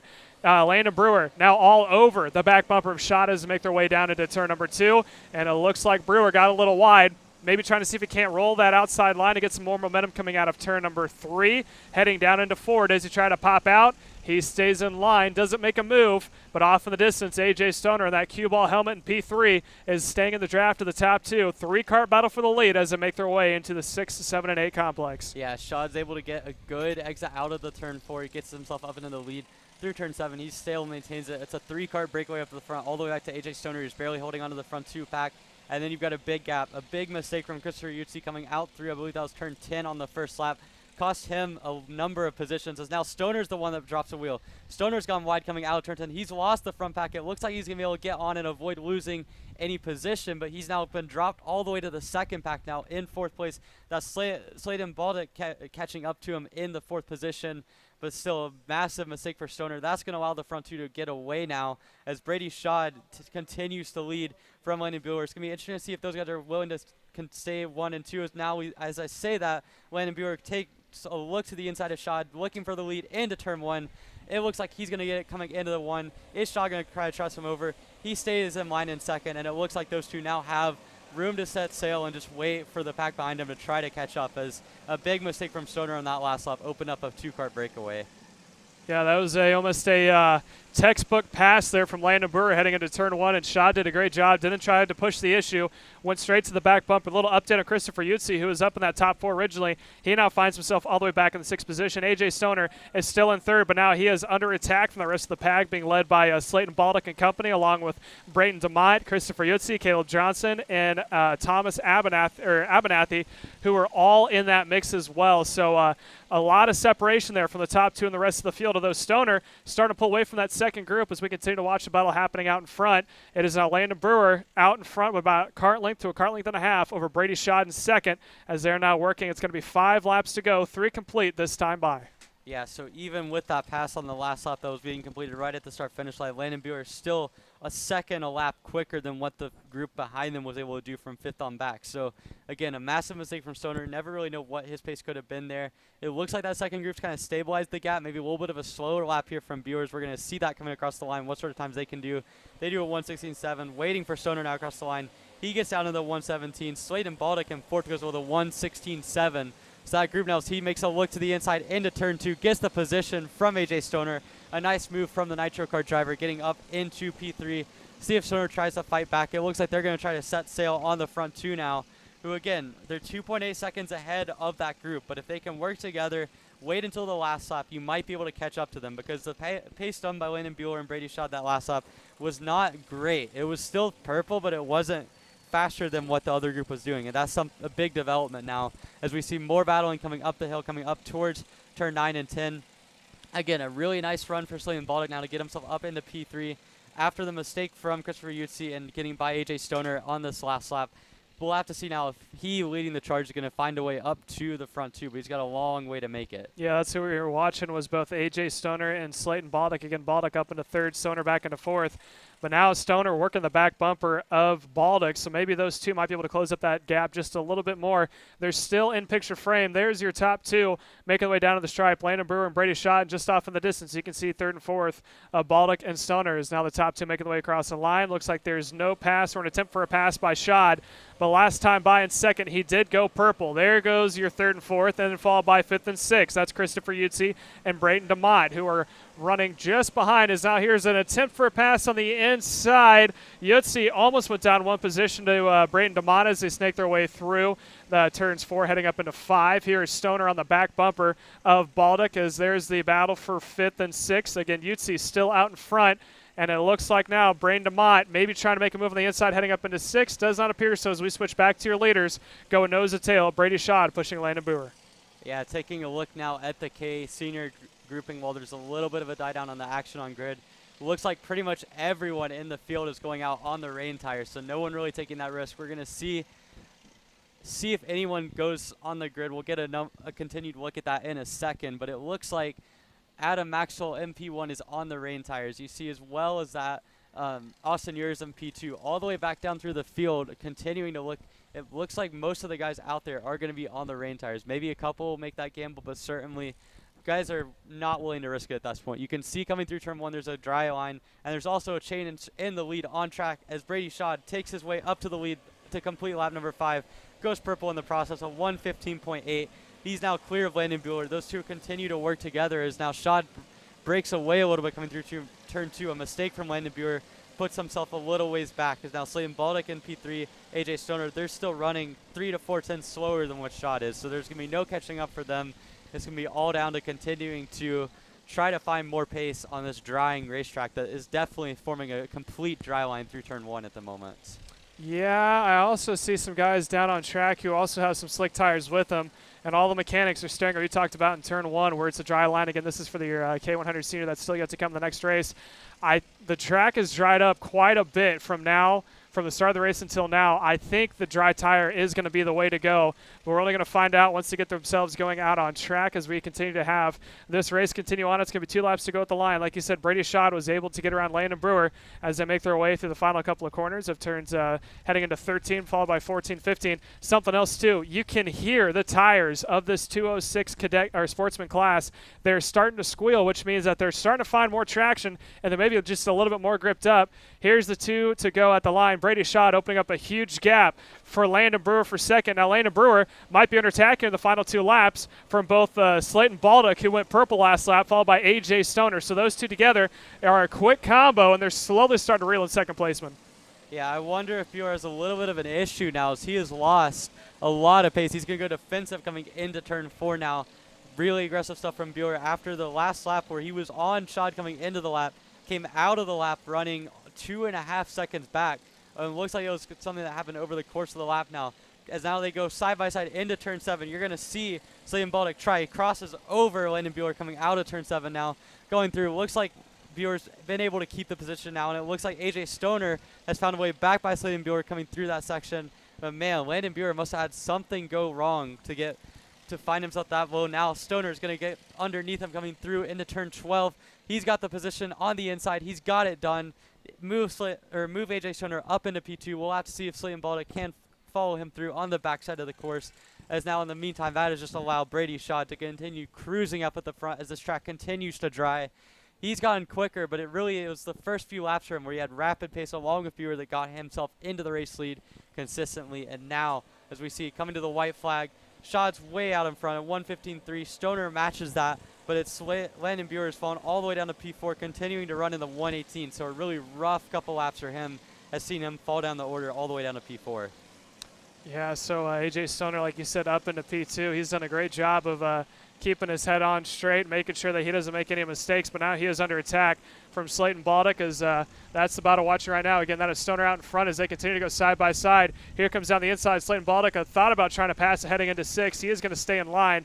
He's going to have 2, maybe 3 more opportunities for a pass when they head onto the back parts of the track. But Baldock's going to have to work the draft. There goes your leader of Brady Shaw making his way through. Again, he is holding on to an almost 4-second gap. There's second and third, the battle that is between both Stoner in the white helmet and followed by Slayton Baldock in the all-green cart as they make their way down into the back parts of the track. And looking down the grid, I think I may see a couple guys there on slick tires, but we're going to call that one as soon as this checkered flag is out here this time by. Brady Shaw has got one more corner to go as he makes his way back on the main straight. And checker flag is going to be out, and it looks like the battle for second is going to be won by A.J. Stoner. Checker flag across the line. There's Brady Shaw. Here comes A.J. Stoner and Slayton Baldock, your top 3, followed by Landon Brewer for P4. And your 5th placeman just winning out is going to be Christopher Yutzi over Tucker Tribe. And Emery, I think the track may be drying up for some slicks. What do you say? I mean, it looks like it, but then nobody on the grid has gone with slicks. Really surprising to me personally, because you look at how dry the turn 1 and turn 2 sections have been. Maybe the backside of the track is more wet than we can see on camera, but certainly, I mean, look, if I was starting back in 16th or so, anywhere beyond that, I would be 100% going to slicks at this point, but what do I know? I mean, you go either way. Up at the front certainly makes more sense to be conservative, to go onto the rain tires, but I mean, you look, there is a massive dry line coming out. At a minimum, these guys on the rain tires are going to have to be hunting for water over the next few laps to be able to find themselves with a good tire still at the end of the race and not completely shred them. So going to be some interesting strategies when it comes to tire management, but it looks like everyone has opted for the safe option of going on rain tires. And hey, I mean, it's going to make for less carnage for sure, but certainly a little bit surprised no one that I can see has pulled the trigger as of yet. Yep, well, I do like a good slugfest, and that is yet to come here, and we come back from commercial break, so stay tuned and don't go anywhere as we still have more racing still yet to go on Kart Chaser.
Back talking about the KA Senior class getting set to go. KA100 Sr sponsored by Walter Racing Engines. 25 cars deep this weekend. It's going to be an exciting race. Mixed conditions. Looks like the track is drying out significantly. And we did get a couple of last-minute gamblers on the slick tires. I know one of them is Mason Sergeter in the 941, starting all the way back at the back of the field. Going to be interesting to see how we can do as we get a yellow flag.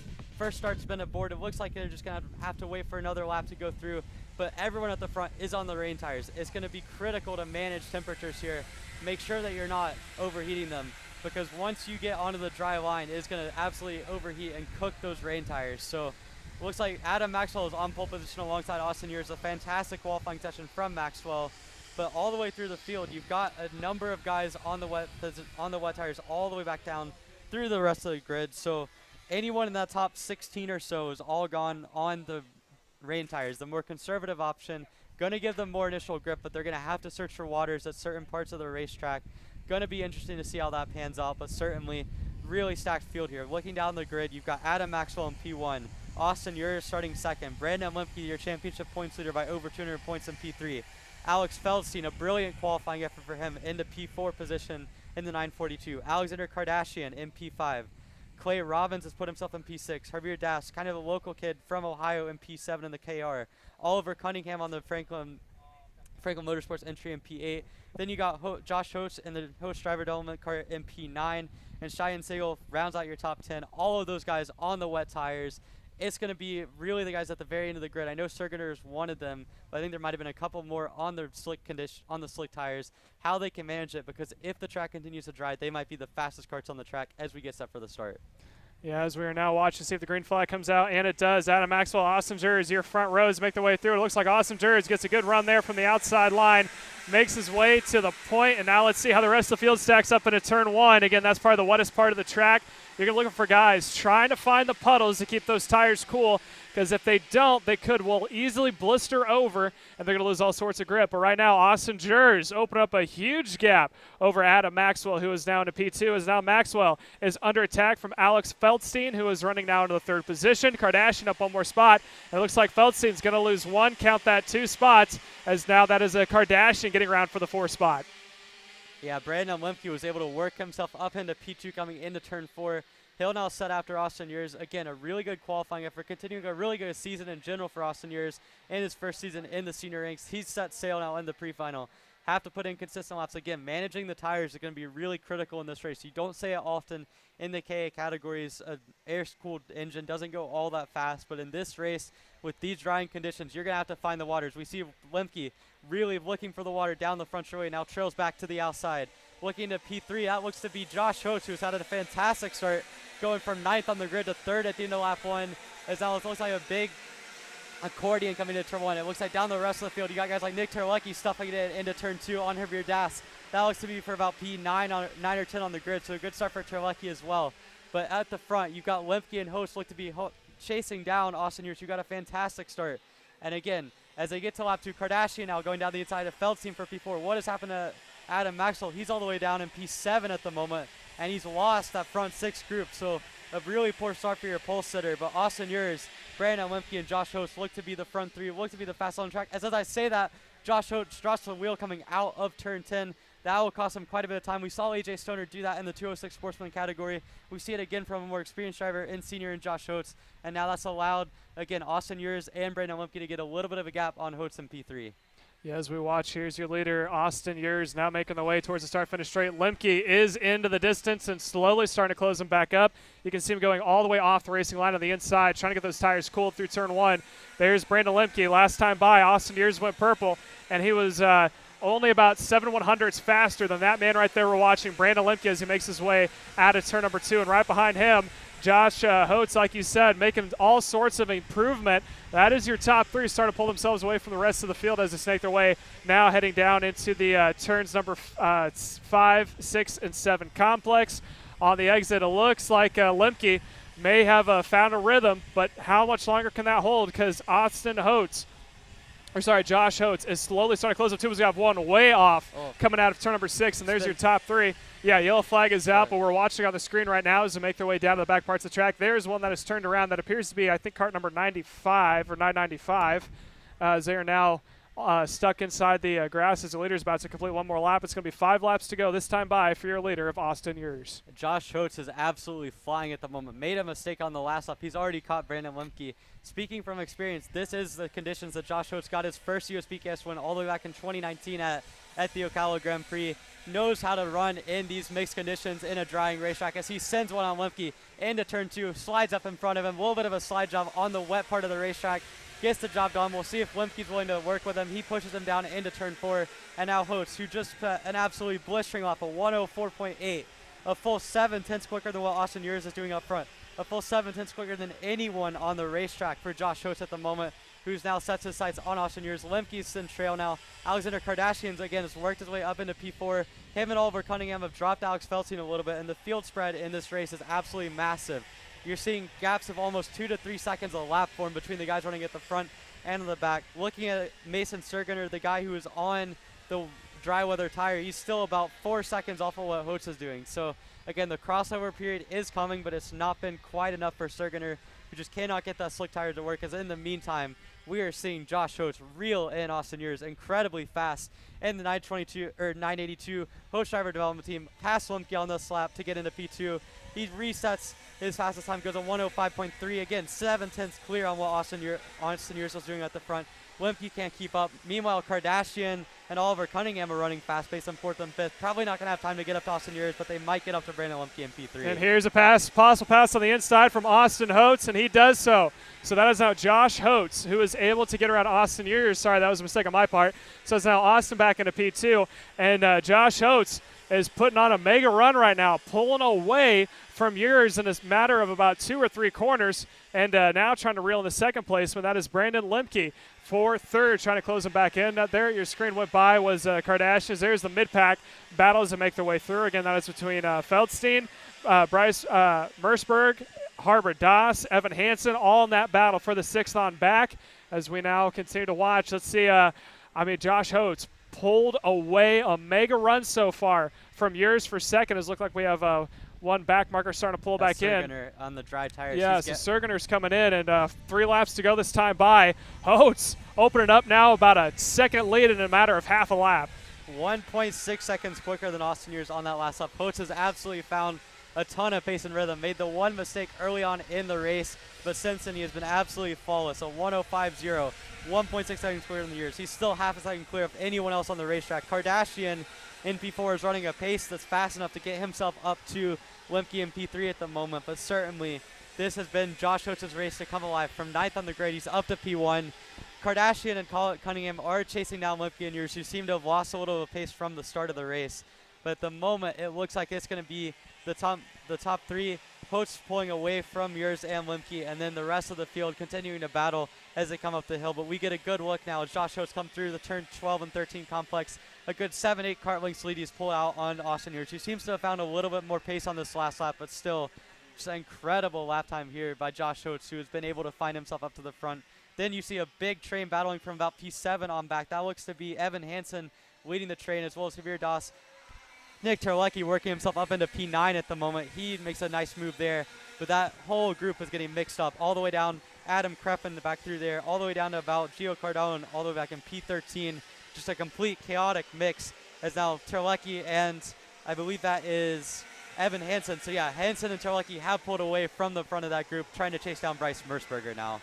Yeah, it's just a big old pile up there from that mid-pack on back. That's a good shot of it. Again, that's the 7th position.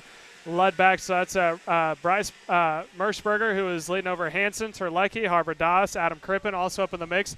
There's a shot of your leader, Josh Holtz, who, like we said before, opened up a huge lead. We got one backed into the barriers. We can't get a number on that. Cheyenne Sagal out of the race in Merlin the barriers. Cart. That's going to be tough to get overcome for the 981. Qualified right next to Josh Holtz. Contrasting fortunes on this wet racetrack. You see one of them's up at the front, one of them is in the barrier. It is treacherous out there as the track continues to dry, continuing to find wherever there is water. You can see Holtz now coming down the front straight to take the white flag one more lap. He's pulled a 1.7 second gap on Austin Ures in P2. Lemke has Kardashian all over him. He's dropped Oliver Cunningham, but Kardashian is going to be all over. These are your 2 of your top 3 in the championship's point standings, so going to be interesting to watch them as they come up the hill.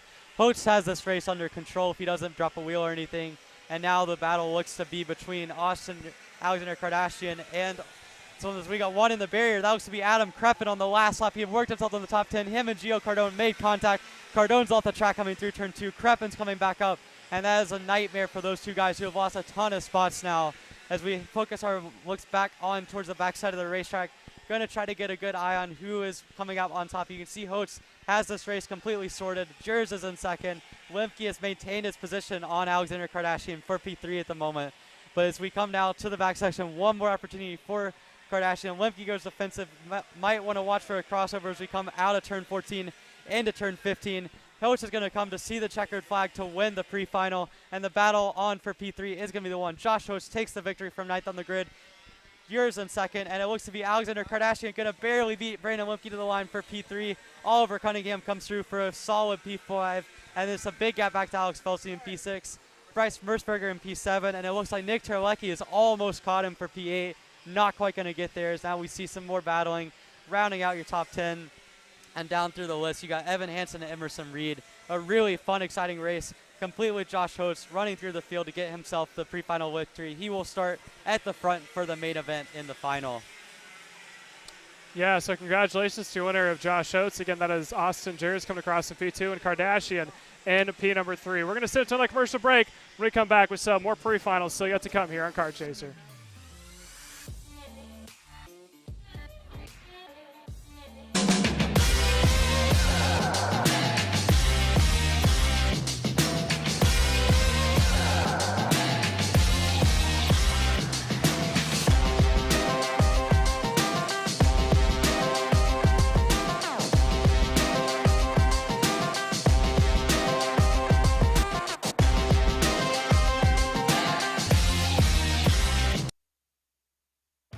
Kart Store USA is a kart parts supplier that racers and retailers can count on when they need reliable advice and service. We focus on servicing all racers with honesty and pride while maintaining customer satisfaction. We carry a full stock of Kart Republic and Tony Kart chassis, as well as IAMI and Vortex Rock engines. We've also got a host of other parts available and in stock, such as products from Rev Performance Materials, Jecco Racing Seats, and more. We have a 100% satisfaction guarantee, and on top of that, if your order exceeds $200, shipping is on us. Check out all we have to offer today by visiting us online at kartstore-usa.com.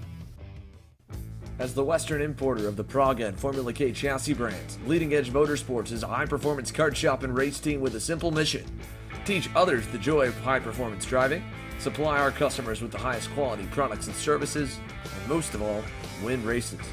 With our remarkable racing inventory, expert services, and top-ranked national-level team to back it up, we'll help to get your new kart racing package up and running fast.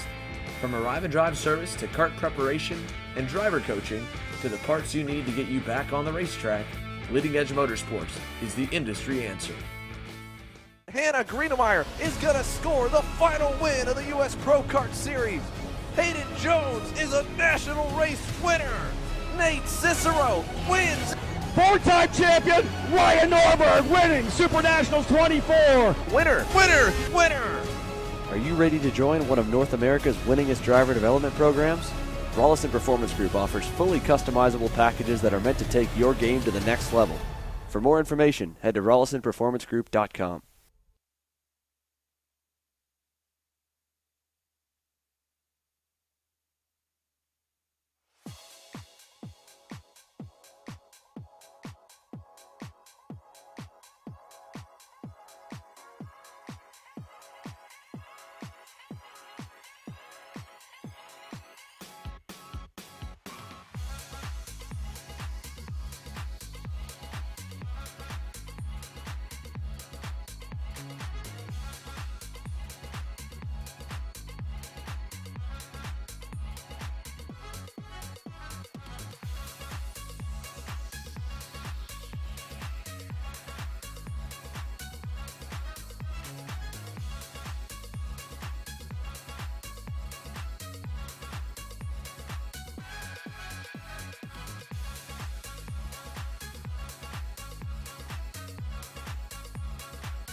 And welcome back here to Route 66, round number 3 here in beautiful MCC Cincinnati. About to get underway here with our 206. If I'm not mistaken, this is going to be our 206 junior class. Jackson Woonley is going to be on the front row, starting some Malkiah Haight as the green flag is out, heading down into turn number 1. And it looks like they're going to go a little hustle and tussle as they make their way through now into turn number 2 as they're side-by-side for second. It looks like it's going to be Malachi Haight losing 1 spot as he's going to fall more than 1 spot way back through the field. And that's going to be Jackson Woonley pulling away heading into turn number 4. And already the 7 carts are going to go single file as they make their way through the first couple of corners. Yeah, Malachi Haight has had the pace all year long. We saw up in Dallas when he was extremely quick, could not find a way by Ava Hansen, but still got a lot of pace in his cart in what looks to be the Nitro OTK branded Tony cart. So a lot of pace for Malachi Haight. He grabbed the lead on lap number 1 on turn 1 around the outside of Jackson Woonley. We'll have to see if he can keep that as him and Hansen have checked out from P3 on back. That looks to be Jackson Woonley in P3.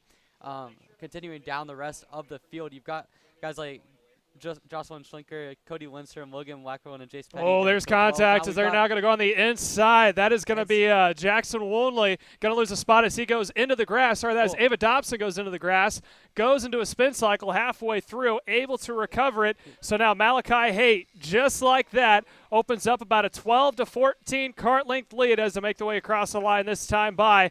So now count out the books. That is Malachi Haight. Cody Landstrom. We were both wrong. Cody Landstrom was able to pull away best from that one, as that is now a huge lead, about a 1.1 second advantage in lap number 1. Yeah, I think that might be something wrong with the transponder because that sure looks like Malachi Haight MP1. We'll have to see on that one, but certainly it has been an outstanding start here in the 206. In the 206 senior, yes, that is, or in the 206 junior. I can confirm that as Malachi Haight. His transponder was not working on the first lap, but he has opened up a ginormous gap over Cody Lindstrom MP2. We saw Ava Hansen spin around, do a quick 360 on the exit of turn 15. So a rough exit for her on the first lap. Tried to go around the outside of the turn 13 hairpin. Did not work out. Also saw in the background Logan Wackerlin as well. Took a quick spin there. And now Ava Hansen trying to find her way up into P2. Looks like she's going to get the job done as we get down into the quick left-hander into turn 13. She's got on the inside. Have to see now as Jace Petty tries to follow her through for P3. Lindstrom's going to fall all the way down to P6 now as he drops a wheel on the exit. And now you've got a P2 through P5 train here led by Ava Hansen, who now gets crossed over by Jace Petty, who was fastest in practice, did not have a good qualifying run. But now as they come down the straightaway, Hansen's going to keep the inside. Looks like she's got the position. Jackson Woonley, your pole sitter, coming down, and all of this is behind Malachi Haight, who is absolutely checked out, does not have his transponder working, but he looks to have at least a 4-second gap at this moment over Ava Hansen and the pack from 2nd to 5th. Yeah, so now Ava Hansen's got her hands full trying to hold off the rest of the field of both Jace Petty, Jackson Woonley, Cody Landstrom as they make their way down into, our leader is turned around. Malachi Haight is now beached on the exit of turn number 4. The wheels are spinning, so now who had about a 4 to 5 second lead is now stuck out in an island of their own, and just like that, Ava Hansen is now your leader over Jace Petty and Jackson Woonley as they make their way down into that quick little chicane that is entering into turns numbers 9 and 10, now into 11. So now let's see if there's going to be a pass heading into that back part complex of 12, 13, and 14 as they make their way through. It's still Hansen out front, Petty P2, and Jackson Woonley in that 3rd spot as they make their way now into it. Looks like no one is going to try to get their nose in. Everyone going on the defensive there as they make their way through that final parts of the track one more time. 5 laps to go at the line. Let's see if there's going to be a defensive move on the inside from Ava Hansen. She's going to hold the normal racing line. Jace Petty continues to work the back bumper, heading down into turn number 1. 5 laps to go at the line. For sure, a heartbreak for Malachi Haight, who had done so well to build up a 4-second lap, or a 4-second gap, and then a simple mistake coming through the hairpin has cost him dearly. But now the race up at the front, Ava Hansen and Jackson Woonley are going to fight themselves for the P1 and P2 positions. You've also got Jace Petty as well at the back end of that group, as now Woonley makes a move to the race lead coming out of turn 4. He's going to clear Hansen. Now Petty's going to try again around the outside. He's tried that twice now. This time it works for him coming into turn 6. He gets the 2nd place position over Ava Hansen, who was lost 2 in the span of 3 corners. So rough lap for her, but at the moment it looks to be Jackson Woonley, who went purple on this last lap, has a lot of pace in hand. So he and Jace Petty are checking out at the moment. Hansen going to have to try to regroup a little bit after those 2 passes, find a little bit more pace, get herself back up to the lead, which she's done all season long, but certainly a little bit of a bump in the road for her, but certainly a much bigger bump in the road for Malachi Haight, who had checked out and now is going to have to do a lot of work as they get into the final. Yeah, as they make their way now through the final couple of corners. Again, that is now Ava Hansen went from the lead back to third, is now in the tow of both Woonley and Petty as they make their way down to the line. Let's see if there's a possible pass on the inside here from your now second placeman of Jace Petty, and it looks like there won't. They stay in a trade, so Woonley out in front, Petty in P2. Now he's getting help from Ava Hansen, who's caught back up, making the way into turn 2.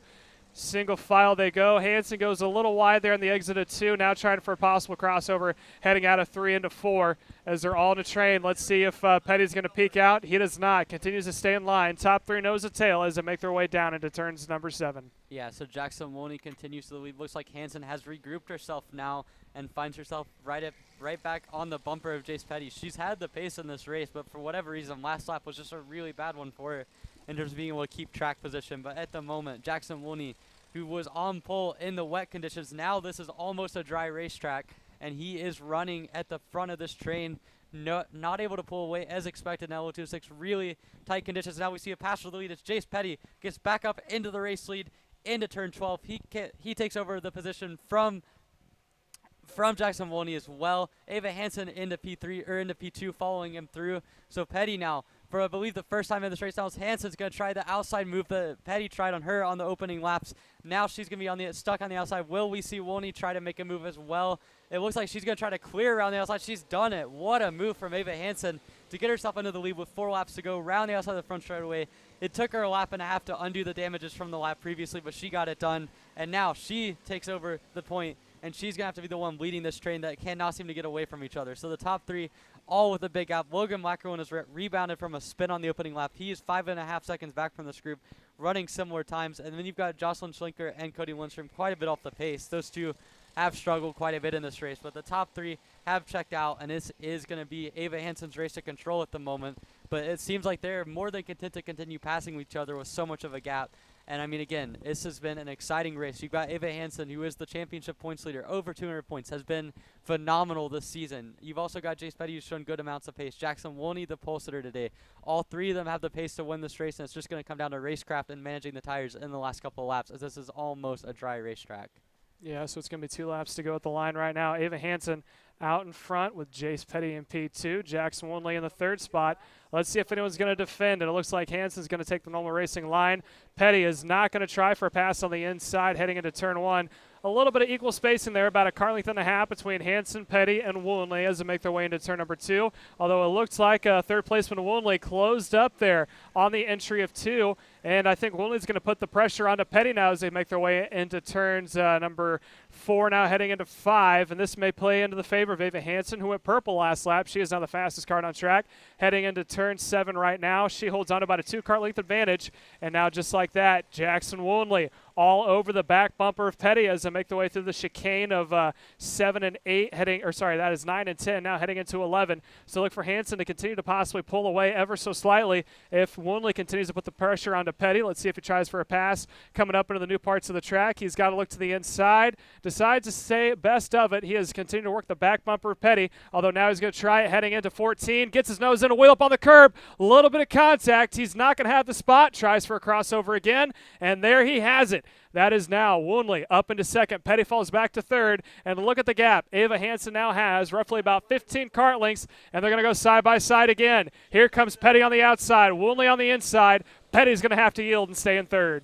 Yeah, I mean, a really head-scratching decision there by the 2nd and 3rd place guys of Petty and Woonley to try to battle it out, as that has given Ava Hansen all the gap she needs. Now it's a battle for 2nd between Petty and Woonley, trying to fight themselves onto the front row for the main event. And we've seen the outside on a number of occasions this weekend be able to get the whole shot at the start, get into P1. Will we see that again in the final? We'll have to see. Maybe the drying track will change that up a little bit, but certainly 2nd place is not a bad place to be in. And you saw in that last lap, Woonley and Petty kind of got crossed over a little bit in 13 and 14. That's given Ava Hansen all the room she needs. Logan Wackerman continues to set a decent pace, but Ava Hansen up at the front is absolutely running away with it at the moment. She went purple last lap by a full second, helped out by the fact that Woonley and Petty fought each other quite a bit. But now as we head onto the backside, they're going to continue to Looks like Woney has not been able to defend it all. He's just going to trust that Petty's not going to throw it in there, which he doesn't. It's going to be a race to the finish line. Looks like Woney's got it covered, but in the meantime, Ava Hansen, a sensational drive for her, spun around on the opening lap. She's going to come back to win the race and start the final on the front row, on the pole, and she'll be joined by Jackson Woney on the front row in P2, with Jace Betty, Logan Wackerlin in P4, and Jocelyn Sinclair in P5, with Malachi Hay, the early race leader, the dominant guy early in the race, starting up on dead last in P7. So that is going to do it here for your 206 Junior Pre-Final event. When we come back, we still got more Pre-Finals still yet to come. Stay tuned as you're watching Car Chaser.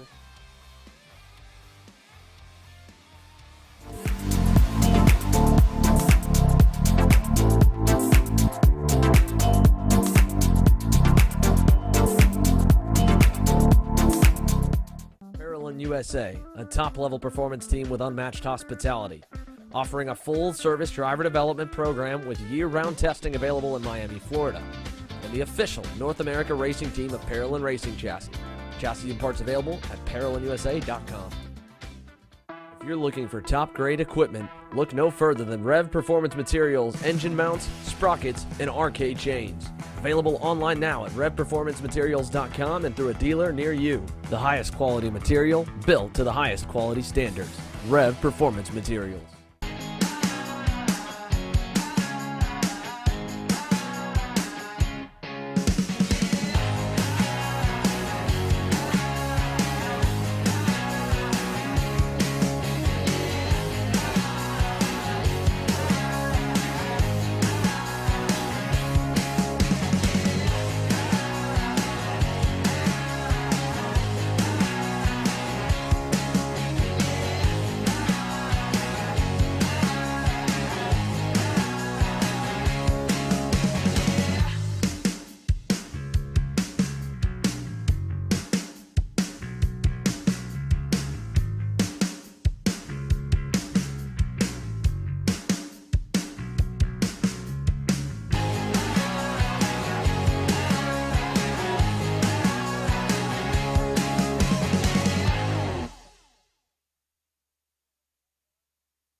And welcome back here to Motorsports Country Club of Cincinnati for round number 3 of Route 66. My name is Caleb Smock, and joining me in the booth is Emery Lyda as we're about to watch our Mini Swifts make their way out on track. Your top 5 in the starting position: Devin Waltz will be on pole position next to Brady Schad. Jackson Tovo starts at 3rd position next to his brother, Ethan Tovo. Benham Abernathy starts at P number 5. On the way back, Brandon Serlacki starts in P6, next to Race Beckham in P7. Landon Brewer starts in 8th position. Asen Dramalov starts at P number 9 with Caleb Johnson in 10th. Jacob Schabel starts in P11 next to Alex Kutcher, who starts in the 12th spot. These pre-finals are 8 laps. The track has gone to relatively dry. The tires are now going to be mandatory in this next class of 206 medium. It's going to be dry tire only. So it is optional for this one, but I don't think anyone decided to go to the wet tires. They're all going to be on the slick. Although there is a little bit of rain in the distance, I don't think it's going to hit us this one, as we are now green flag in the air. It is going to be Devin Waltz on the inside, but the Tovo brothers are trying to see if they can't go 3 wide into turn 2. It looks like Jackson is going to be in the 4th spot. A little wide they all go. Everyone stays on track, but those tires are going to be just a little bit wet as they make their way through. It is going to be Devin Waltz up about a 4 or 5 kart length to the lead, with Brady Schott showing about 4 or 5 between to get to a huge gap between themselves and the battle between Benham Abernathy and both the Tovos as they make their way down into turn number 7. Yeah, it was a really nice start for Benham Abernathy there. Briefly tried to make a look into P2, had to bail on it, almost spun in turn 2, found a way to keep himself in P3. Now there's a big gap to the front too now as Devin Walls continues to control the race up at the front. Brady Schott is in P2, and then you've got, again, Abernathy in P3. It looks like you've got, that might be Race Beckman up into P4, but certainly a lot of movement in these opening laps here, as it is a tricky track to run on slicks. The track is dry. You've got a dry line at this point, but there is standing water on the outside. We saw it in turn 2. You get onto that, and it just goes completely slick. Almost losing the cart there was Abernathy. A really nice job to save, as now we can see the front 2 leading the race now. You've got Devin Walls in P1, the guy from Boise, Idaho. Brady Schott into P2. He slots in. You got Abernathy, and Asen Dramalov was the guy in P4 I was forgetting. Ethan Tovo's up into P5. He made a nice move on the backside of the track to get himself up in that position. Now he's going to have to lead that second or third group all the way up to the front 4, as now there's 2 by 2 at the front, as now Schott rides the curve on exit of turn 4, gets up to the outside of Devin Walls, who's not going to give the place easy, but he's got it on exit entrance. Looks like Walls, if he hit a spot of water on that braking zone, slid out, gave Schott a little bit of gap there, and now as they come up the hill, there's a battle for P3 at the moment, and it looks like Asen Dramalov has found a way by Benham Abernathy into the 3rd position now, and he will try to race down Devin Walls, who had a fantastic qualifying, but now maybe struggling a little bit in these drier conditions. Schott at the point now in his race, in his 165 kart, followed by Devin Walls, Benham Abernathy, Asen Dramalov. All 4 of them are now within about a second or so, and then there's a big gap back to Ethan Tovo in P5, is now the front 4, 2nd through 4th, all coming together. We're going to see now Dramalov looking to the inside for P2, on Walls for P2. He's got the position. Abernathy follows him through for P3. Those 2 are fast right now, fastest on the track by almost a second over what Brady Schott was able to do. They are coming very fast. Tovo is also running fast as well in P5. He might be able to catch up to this group, and now they are already on the back of Brady Schott. What a lap it's been for Asen Dramalov, all the way up to 2nd position. He might go for the lead here coming into turn 7. Looks like he's going to stay patient, avoid the wet tarmac on the entrance to the corner, but now on exit, he's just got so much more grip. Tries to pull out, doesn't work out there. He's going to look for the lead on this lap. I'm sure of that, as Brady Schott does not have the pace at the moment to keep on Dramalov and Bennett Abernathy from the race lead, as now Dramalov, more grip, more power. He's got everything going for him, and he's got the lead as they head up into turn 12. A fantastic couple of laps there for Asen Dramalov, as now he goes wide, though, and that's going to give Schott the lead right back. As I was giving all that praise, he runs a little bit wide, gets onto the marbles, gets onto the wet stuff, and Schott and Abernathy are now into 1 and 2, and now Dramalov is going to have to do all that work all over again. Yeah, so that is now Asen Dramalov in the 3rd spot, and going back and forth as here's a pass on the inside. That is going to be Abernathy trying it. He's going to make it happen. He's now up on the point. Brady Schott in 2nd is going to have a back bumper full of Asen Dramalov, as he is now going to get around on the outside of 3. Will it stick? He's now got the advantage going into 4, and Abernathy is going to yield. So Abernathy back to 3rd, Dramalov up to 2nd. Brady Schott out in front, but I think that lead is going to dwindle down. Or sorry, Abernathy, or no, that is Schott out in front, unless something happens there with Dramalov running in 2nd. He is now closing back up to your leader, Brady Schott, as they make their way through that quick left-right chicane as they make their way down to turn 11. Now Abernathy all over the back bumper of Schott as they make their way up the hill. Here's a pass on the inside. Tries it. Will it stick for him? Is it going to be a crossover move from Schott as they make their way through? Schott's going to try it, but now it is not going to happen as he goes a little wide, loses a whole lot of time, as now that is Abernathy is going to be all over the back bumper now as they make their way into the back parts of the track. It is going to be now a 3-kart lead down to 2. Asen Dramalov is going to lead this time across the stripe. Yeah, that was Bennett Abernathy going wide on the exit. The same mistake that Dravulov made on the exit of turn 12. There looks to be standing water there, and that has cut out multiple of the guys in the front pack of your Mini Swift class. And so at the front of the field, Asen Dravulov has had the most pace in this race, have had the ability to get his kart wherever he wants. Brady Shaw has been maybe a little bit slower, but he's found his way through racecraft and not making the mistakes that the other two have made to find his way up front. Elsewhere, though, Ethan Tovo, we mentioned how far back he was from the lead group. He is now within frame. He's only a couple tenths behind Bennett Abernathy at the moment, who has been able to have a really clean race up until that last stop. But Ethan Tovo, your championship points leader on the podium, 3 of the 4 races, multiple wins, is now hunting down the front 3 positions as he comes through turn 10. Looks to be closing up right up to Bennett Abernathy. And in the meantime, up at the front of the field, you've still got the front 2 of Shad and Asen Dravulov in the lead. And it looks like those 3rd and 4th are going to have to work together to get themselves back up, specifically with Abernathy, who had the lead in his hands and just made a slight mistake there on exit of turn 12 and really cost him out. As now they head down to 3 laps to go. Shad content to work with Dravulov at the moment up at the front, and it's already now as Tovo gets up into the race, into P3 now, ahead of Bennett Abernathy. So Tovo was all the way down in P7 on the opening lap, has found himself up into P3 now where he started this race. And now as you pan back to the leaders now, it continues to Dravulov just running a clean, consistent pace. He's running the same time Tovo is in P3. As Tovo makes a mistake out of turn 4, and that's going to give the position back to Abernathy. A lot of mistakes going on this drying, treacherous racetrack, and you can see now Abernathy's got the position back, and Tovo, who had worked so hard to get all the way up to Abernathy, make that pass, is now struggling and made that mistake, and now it's Abernathy back into P3. That's allowed Dravulov and Shad to continue to extend their lead up at the front. Dravulov just feels so confident with his kart at the moment, but Shad has found pace since he's gotten by him, and at the moment it looks like he's able to tag along in P2 and just continue to work with Dravulov and be patient as they head down to 2 to go. Dravulov with an excellent run out of the hairpin. That's going to keep him from being under attack as they hit the cross or the 2 to go signals coming to the line. Yeah, 2 to go with your 2 leaders of Dramulov and Shad running P2. Last time by, Dramulov went purple as Shad got a little loose on the entry of 1, able to recover. Goes straight to the back bumper of Dramulov as they now make their way out of turn number 3, heading into 4. Let's see if there's going to be a pass on the inside from Shad. He decides to stay in line on the back bumper of Dramulov.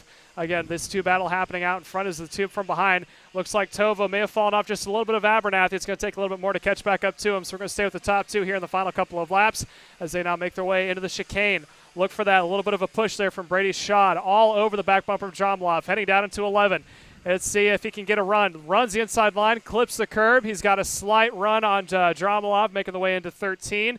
As they make their way through that quick double right-hander, this is a good passing opportunity. Again, it's going to be the white flag this next time by. Shad continues to work the back bumper. Can't get a nose in. Thought about it on Dramulov as they snake their way through that quick switchback coming onto the main stretch for the final time. Is there going to be a pass on the inside from Shad? He is working the toe of Dramulov.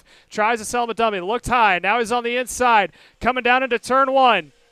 Shad is going to take it away, runs wide. Abernathy got a little bit of loose. So it was both a mistake, but now is going to stay mutual as they make their way out of turn 2, coming into 3.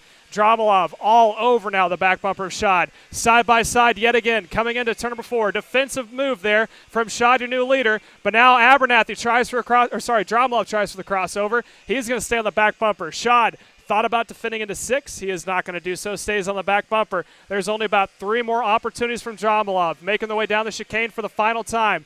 Whoever wins this will set on pole position for the feature this afternoon. Through 11 through the final time. A little bit wide there from Dramulov. Loses some momentum, but he stays in the toes and make their way down into 12 and 13.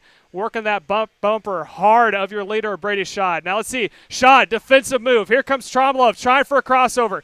Can't quite get his nose in, and he's going to have to try to get around the main stretch. They're going to be door-to-door coming down to the line. Dramulov on the inside. Shad on the outside. Both are up on the wheel. It's going to be a drag race down to the line. How's it going to be at the stripe? And it is going to go to Asen Dramulov is going to hold on to it. Brady Shad is going to have to yield for 2nd. Tovo able to come back for 3rd. Abernathy for 4th. And Jackson Tovo is going to round out your top 5. That is going to do it for your pre-race here for your Mini Swift. When we come back, we still have your 206 medium still yet to come.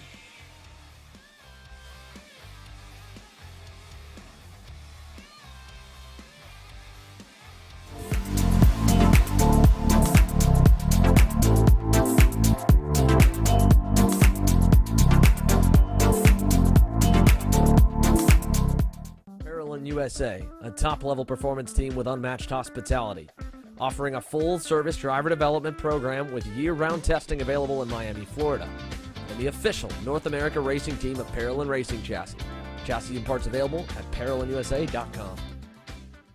If you're looking for top-grade equipment, look no further than Rev Performance Materials engine mounts, sprockets, and arcade chains. Available online now at RevPerformanceMaterials.com and through a dealer near you. The highest quality material, built to the highest quality standards. Rev Performance Materials.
And welcome back here to MCC of Cincinnati. We're on track now with our 206 medium class.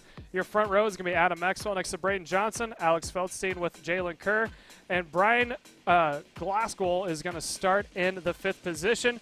Emery, why don't you go ahead and take the start for this 5-cart battle here for 206 medium.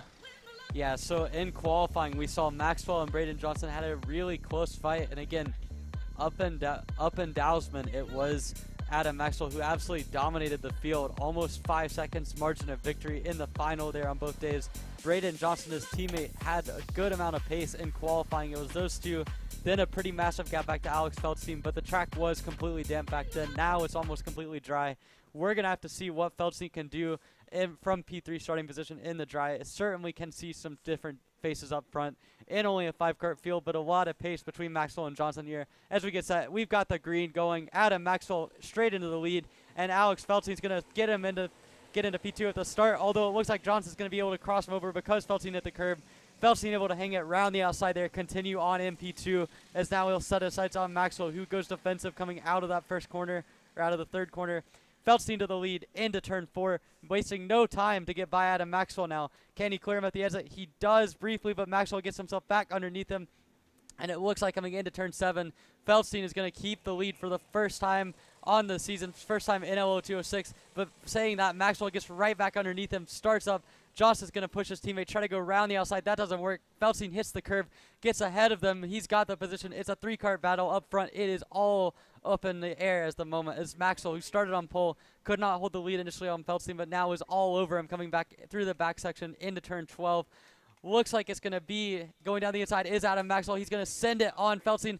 Kind of gives him a little bit of a nudge on the side pod. Gets the position. Now it's Braden Johnson's turn to go after Feldstein, but that has given a good amount of gap to Adam Maxwell. About 2 or 3 car lengths coming out on the end of the turn, or the end of lap number 1. It is going to be Adam Maxwell leading from Alex Feldstein, and a good start to the race for your pole sitter.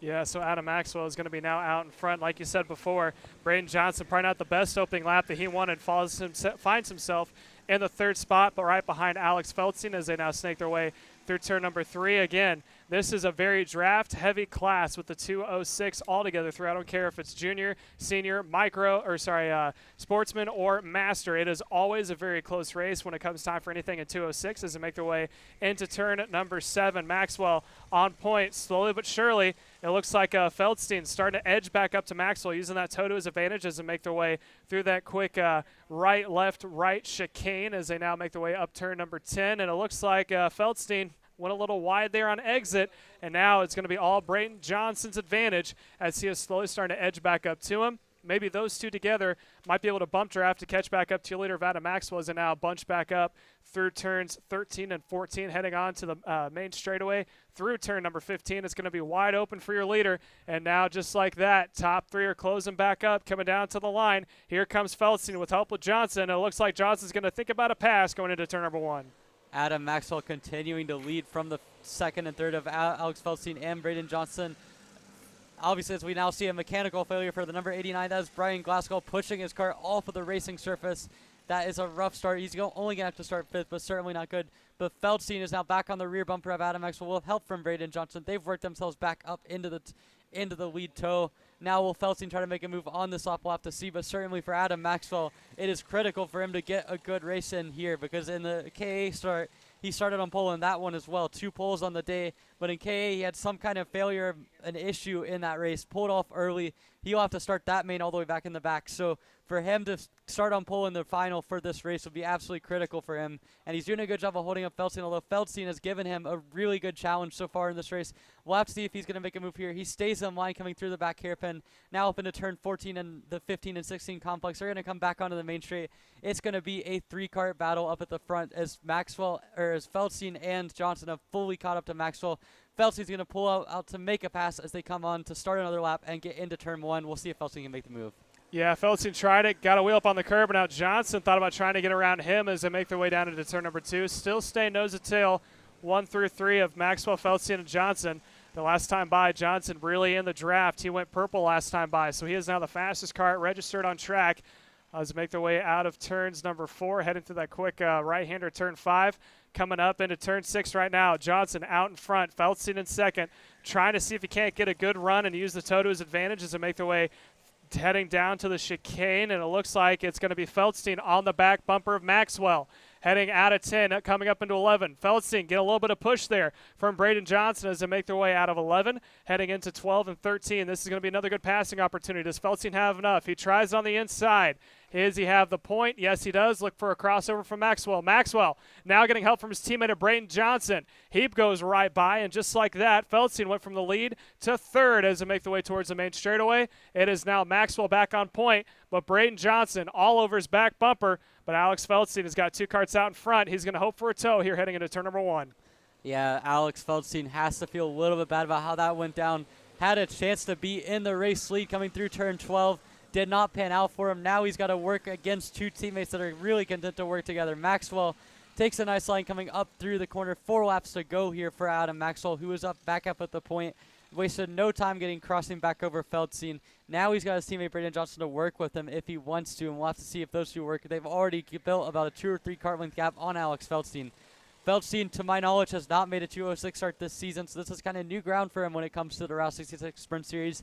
A guy who in KA Senior has been extremely inconsistent. We saw even today, started on the outside of row number 2 in P4, but had a little bit of a rough pre-final there. Ended up in 6th place, but not quite the pace he wanted. In this one, he was able to get all the way up into the lead, but now we're seeing Maxwell and Johnson try to flex their muscles.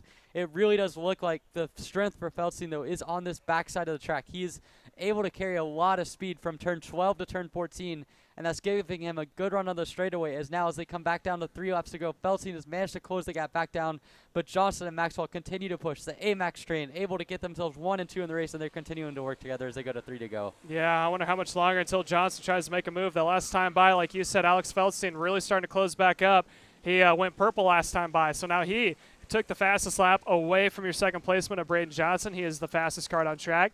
Heading into turn 4, looks like no pass inside the top 3, but Feldstein is now closed up onto the AMAX train as they make their way down into turn 7. Let's see if there's a pass on the inside there from Feldstein. There is not, but he is now on the back bumper of Johnson. So the top 3 are now nose to tail as we're approaching 2 laps to go this time by through the chicane. Let's see if anyone tries to get a good run here out of 11. Looks like they all stay consistently through the line. No one got a major run out of 11 heading into 12. Heading down into 12 this time, and it looks like Johnson's not going to make a move, but he is going to slow up just a little bit, maybe trying to see if he can't get a nose on the inside here into 14. Looks like it won't happen, so there's still 1, 2, 3. But I have a feeling here, Emery, I think Feldstein might make a pop-out move if he got a good enough run on Johnson heading into turn number 1. This time across the main straightaway, 2 sticks in the air, 2 laps to go. Yeah, and Alex Feldstein just continues to sit back there. He's not losing them. He's faster in the back section of the track, but as long as Johnson and Maxwell work together, the teammates, they're not going to be – it's going to be extremely hard for Feldstein to be able to make that move on the last couple of laps here as they come down to 2 to go. Maxwell won purple that last time, but they're close enough together. It really doesn't matter what times they're running. You can tell on the track they're all right there together. Jalen Kerr is running a lonely race in 4th. Her times aren't that bad compared to qualifying, only about 2 seconds off the pace, which is not great, but obviously she's got work to do. So now we see a battle for the lead. Braden Johnson gets himself up into the lead. He wasted no time there. He's been pushing Maxwell the last couple laps. Now he figures it's his time to lead. That brings Feldstein back into the equation as they come back to the back section of the track, which is where we've seen him be the strongest. But having said that, goes a little bit wide coming through turn 10. That's going to make it to where he's not going to have an opportunity to make it fast. Will Maxwell go back down the inside of his teammate? We're going to see. He stays in line here. He's not going to give Feldstein the opportunity to get right in the middle of them. He's going to wait, I would imagine, till the last possible second as they round turn 14 now. Braden Johnson continues to lead. Now, it looks like Maxwell's got a little bit of a gap to make up down the straightaway, but now he's got Feldstein pushing him down as they come to the white flag. Everything's up on the table, Caleb, as we get going for the final lap of this race. Yeah, side by side. Maxwell trying to roll the outside line, heading into turn number 2 now. He made it work in 1. Will it stick all the way through? Comes across the nose of Johnson. Johnson goes wide. Here comes Feldstein from 3rd up into 2nd. He is now within the toe of your leader of Adam Maxwell as they make their way down. Feldstein thought about possibly trying to make a move into 4 as they now make their way out of 5, heading into 6 right now. Maxwell goes to defend the inside just a little bit, but he doesn't need to do so a whole lot. Feldstein is there, but he's not quite close enough. He's going to hope that Johnson maybe doesn't get a good run through the chicane, and he's going to hope that Maxwell backs up just a little bit through the chicane on the exit of 10, coming into 11. Feldstein now got to run over the curbing. Maxwell goes a little bit wide, carries more momentum, but look for a late break move here from Feldstein for 2nd to 1st as they make their way down into 12 and 13. He closes up on the back bumper. Maxwell defends. That's going to bunch him up. Snaking it through 13, heading into 14 now. And it looks like Feldstein's going to try to get a nose on the inside. He's going to try to force Maxwell the outside line. He's up to about a half a car length. Coming down through it, through the quick little dog leg of the final corner, side by side across the line. They're both on the wheel, and I think it's going to go to Feldstein. Alex Feldstein is going to take the win on side by side between himself and Adam Maxwell. Braden Johnson comes across in P3. And how about that? For a 3-car finish, they had a photo finish, and it is going to be Alex Feldstein starting on pole position for the feature this afternoon. That was your run there for 206 medium. We still got more racing here yet to come. Next up is going to be our Micro Swift, and following that is going to be your KA100 Jr. Stay tuned and don't go anywhere as you are watching Car Chaser.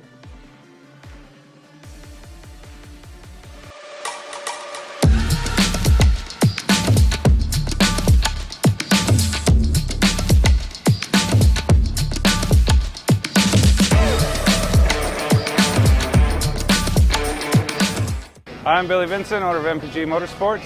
What we do at MPG is we try to keep it a nice, fun family atmosphere, try to combine sort of the bigger things and of the bigger teams and the professionalism down with sort of some of the fun sort of family-oriented atmosphere. We try to not only develop drivers, but also the parents and the families for just in knowledge in general in motorsports. It all starts in karting. What we try to do is try to help the drivers, the moms, the dads understand the sport of motorsports in general, not just karting, but what it takes to get all the way up through. Whether you end up wanting to be a driver or a mechanic or an engineer, you know, we can help you with that, and that's what we're here for. If you're interested in joining us at MPG, our home base is at Whiteland Raceway Park in Indianapolis, and you can contact us at info@willpowerkart.com, and one of our great people will reach out to you, and we'll try to put the best program together. Odenthal Racing Products, your #1 producer in engine mounts since 1992, along with our leading-edge designs and product development, such as the Odenthal Racing Products EasyGP camera mount, which comes in 4 different styles and can be used on any karting platform. To see our products online, go to odenthalracing.com.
back again here for the quick swim, micro swift class after a little bit of a delay for a little bit of track work here. Really nice to see the track continuing to dry up.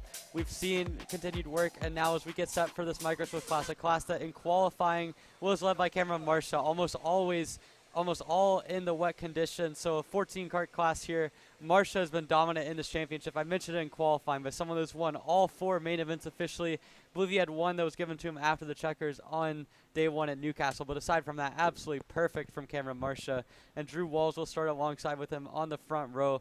Elsewhere down the rest of the field, you've got Christopher Yutzi, Sebastian Kohler, AJ Stoner, Greg Heyman, Slayton Baldick, Holden Harder, Jacob Majeski, and Tucker Tribb rounding out your top 10.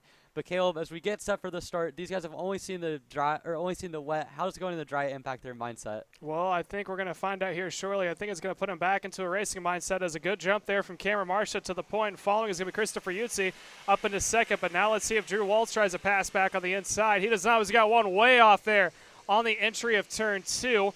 As we're going to tend to watch leaders going back around. It looks to be a comp cart number 5. That is Sebastian Kohler, who is unfortunately in the barriers. You can see him pounding on the wheel. He is not happy, as we're now going to switch back over the leaders. And how about that for a lead from Cameron Marsha, already pulling back away. While we were watching what happened into turn 2, Drew Walls is back up into second as Yutzi falls back into P3. Although now Yutzi's under attack here for the 4th position, as I think that was Heeman is trying to see if he can't get his way through. They're side by side through the chicane.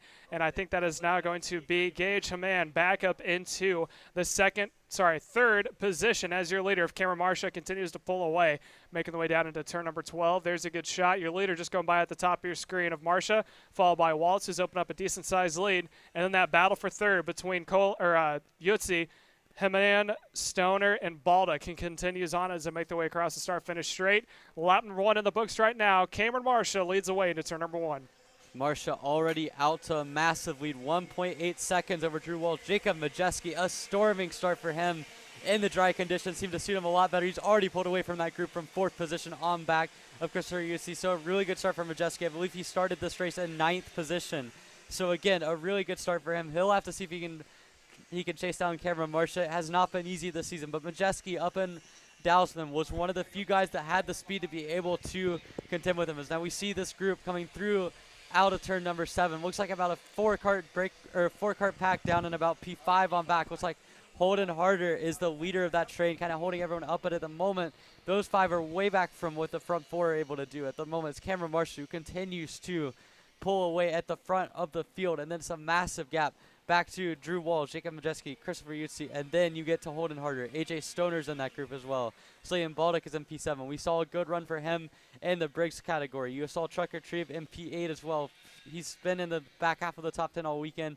As they now head up to the end of lap number 2, Cameron Marsha is out a shot at the moment, but down through the rest of the field, you've got Drew Walls in P2, Jacob Majeski in P3, and Holden Harder going purple from P4.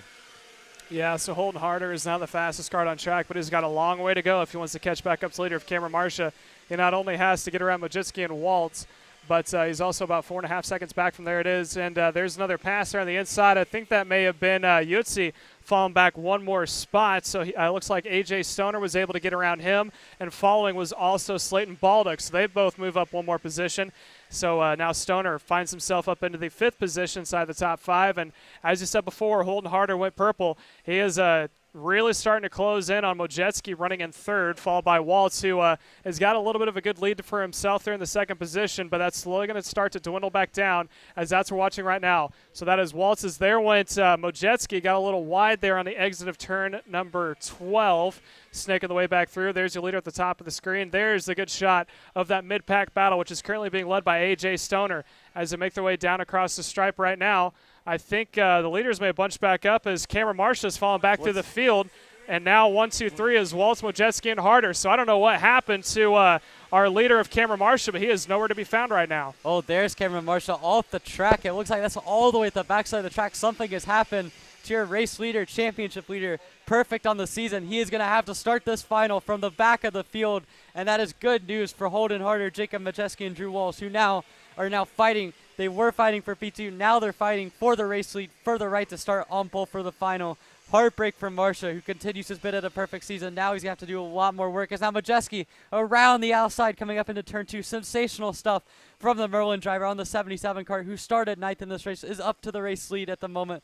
Holden Harder is going to try to follow through now 2 turns later into P2. He's going to make sure not to overcook it like we've seen some. As now again, Drew Walls goes a little bit wide. We saw that a lot in the mini Swift race earlier, where if you go wide in that corner with the amount of water on the track, it really messes things up. But now Jacob Majeski, for the first time all weekend, is up at the front of the field. He's got about a 2 or 3 car length lead over Holden Harder, who's been the fastest car on racetrack, as we now head on to go down to 4 laps of racing to go. Yeah, so it's Majeski out in front, Harder in P2, and now Harder in that Magic Cart has to get his head back down and try to catch back up to the leader right now of Majeski as they make their way into turn number 4. That's a perfect dry line now. I think the track is dried up, and we've seen before the problem that happened in the back parts of the track in turn 12 is that outside line just has so much moisture on it since no one goes out there, and there's also the marbles. So if you dip a wheel, it's just going to take the cart and send it right into the grass. Once you hit the grass, it's like driving on ice. There's really no way of catching back up to it. So now we watch the top 2. Holden Harder really working the back bumper of Jacob Majeski as they make their way through the back parts of the track, coming up into 12. Here's a good passing opportunity from Holden Harder if he wants to take it. He thinks about it. He's down on the inside line, trying to get a nose in, decides to back out of it. So now Majeski still hangs on to lead for one more lap. This time by, we're looking at 3 to go. Meanwhile, Drew Waltz, who went a little wide there the last lap, almost did what's happened to the leader of the previous lap, but now he is slowly starting to catch back up as we watch the top 2 make their way across the line. It is Majeski out in front, Holden Harder really trying to reel in your leader as they make their way into turn number 2. Holden Harder has been sensational in this race. Goes purple yet again. That's the 3rd time in 5 laps that he's gone to the quickest of anyone on the racetrack. He is now right on the back of Majeski, going for the race lead into turn 4. Pulls out, makes the move. Is Majeski going to cross him over? Yes, he is. Majeski gets him. Harder almost dropped a wheel there, stays on line in P2, and now Majeski, just like that, is right back up to the front of the field. But Holden Harder, we saw him working the wheel extremely well coming through the back section of the track, made up a ton of time, and now he's going to have to regroup a little bit, get the water off of his tires, and get right back set again to make the move. He has had a ton of pace, but Jacob Majeski has as well, and made a lot of moves, and now we focus on the battle for 3rd. Led at the moment by, I believe that might be Slayton Baldock in P3, as now it looks like someone's dropping out the pace coming through back towards turn 12, as Baldock now goes defensive from Christopher Yurtsi in P4, and I believe that might be AJ Stoner as well. Excuse me, that's for P4, as it looks like one of them, I think that Stoner is actually driven away from that group. But now in the battle for 4, it is now Slayton Baldock leading the group. It's Christopher Yurtsi coming on for P5. Now you see battling back for 5th on back. You've got Tucker Tribb in P6 going for P5. He's going to try it, but it looks like Yurtsi's going to hang it around the outside coming to turn 1. Yeah, so Yurtsi's going to hold on just a little bit longer. That's Tucker Tribe, who's trying to see if he can't throw a pass on the inside of him. And Drew Waltz, who was up battling for the lead, finds himself all the way back in the 7th position right now. So that's 5th, 6th, and 7th. Yurtsi on back, and there's the top 2. That is Jacob Majeski as we switch back over. Here's a battle for 5th again. So that is Yurtsi right now running in that 5th spot. He is trailing just behind Slayton Baldock, but Baldock has got himself about a 2-car length lead over that pack. As a little bit of breathing room or insurance, you might want to call it, as they make their way down through turn 11. A little bit wide goes Christopher Yurtsi, able to carry just a little bit more momentum. He's got enough breathing space between him and Tucker Tribe as they make their way through 13. Here's a battle for the leaders. The 2 out in front. Majeski running, I want to say running away. He's got about a 3-car length advantage right now over Holden Harder for 2nd as they make their way through the final couple of corners here, coming on the main straightaway. He's trying to set him up. Here's a pass on the inside, and it's going to be Holden Harder now going to lead the way heading into turn number 2, and a little wide went Holden Harder that is going to be Majeski as he is now going right straight to the back bumper there, Emery. Yeah, well, Jacob Majeski tried the crossover, but the track just does not have the grip on the outside now. Maybe a little bit wet, maybe just not enough rubber built up, but at the moment Majeski finds a lot of grip on the outside of turn 4, getting into turn 7. It looks like he's a little bit too far back, but Holden Harder has had the pace all race long. Now he's in the lead again. Majeski tries something on the exit of turn 8, just does not quite work out. But at the moment, Majeski's going to have to try to find something in the back section of the track. We've seen Harder really working the wheel the last couple of laps, getting as much grip as he can. It's worked out for him to get a really good run through turn 14 and onto the main straight. But now as they go towards turn 12, we're going to have to see Majeski finds a way on the inside into the kink. He's got the position through 13. Harder tried to take a wider line, did not have the grip to do so. Majeski runs wide though out of 14. Harder's got the position right back though, and he's going to take the main position in P1. Is Majeski going to have time to draft back up? He's going to try it coming to the line. It's going to be side by side at the finish. I believe Holden Harder does hang on for the race win. AJ Stoner in P3 goes purple, but Majeski and Harder will be your front row. Further down the list, you got Slayton Baldock holding on for P4. Christopher Yusey had a little bit of a pain for the first couple laps, found himself in P5.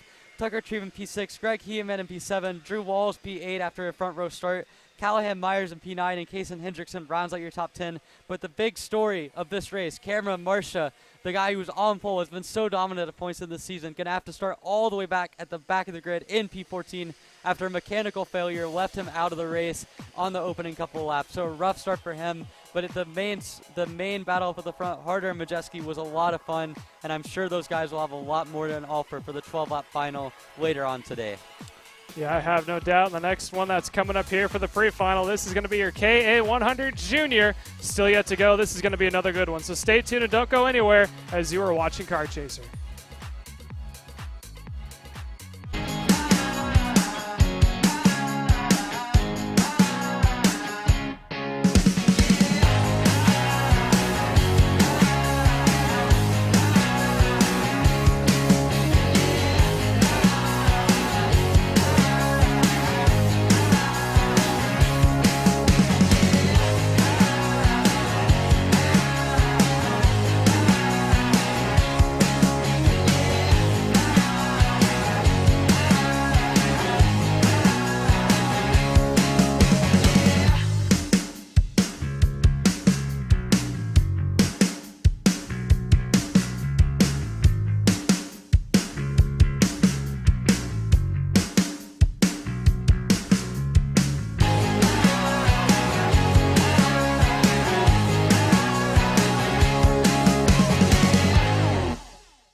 USA, a top-level performance team with unmatched hospitality, offering a full-service driver development program with year-round testing available in Miami, Florida, and the official North America racing team of Parolin Racing Chassis. Chassis and parts available at ParolinUSA.com.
Can you lead in, though? I got it. And welcome back here to MCC of Cincinnati. About to get going underway here shortly with our KA100 Junior class. Your pole, actually, there's a little bit of drama on the pit lane. It looks like Austin Olds, his cart has not fired. He is currently sitting on the pit lane, so hopefully they can get back going underway here shortly as his teammate is the pole sitter of Henry Wheeler. Next to him is going to be Quentin McPherson in P2. Malachi Haight starts at P3 next to Wesley Gerling. And P number 4, Danny Dolinsky starts at P number 5. Eva Hansen P6. Mateo Narajo in P number 7. Gavin Buffmatien starts in P number 8. Austin Olds was set to start in P9, but he is currently sitting on the grid, although his engine just fired. Hopefully he can catch up here shortly. After that, we get to Jocelyn Schlickner starting in P10, and that's going to be your top 10. And looks like they're going to wave around one more time, Emery. All right, Olds is not going to be able to start this race. He's walking away from the cart. This is a disaster for your championship points leader, who won the race, who's able to win the race up and down, but now is going to have to start the final all the way from the back of the grid. Some kind of mechanical failure on the grid. While he's going to be out of this race, Henry Wheeler is going to be the one that is going to start on pole position.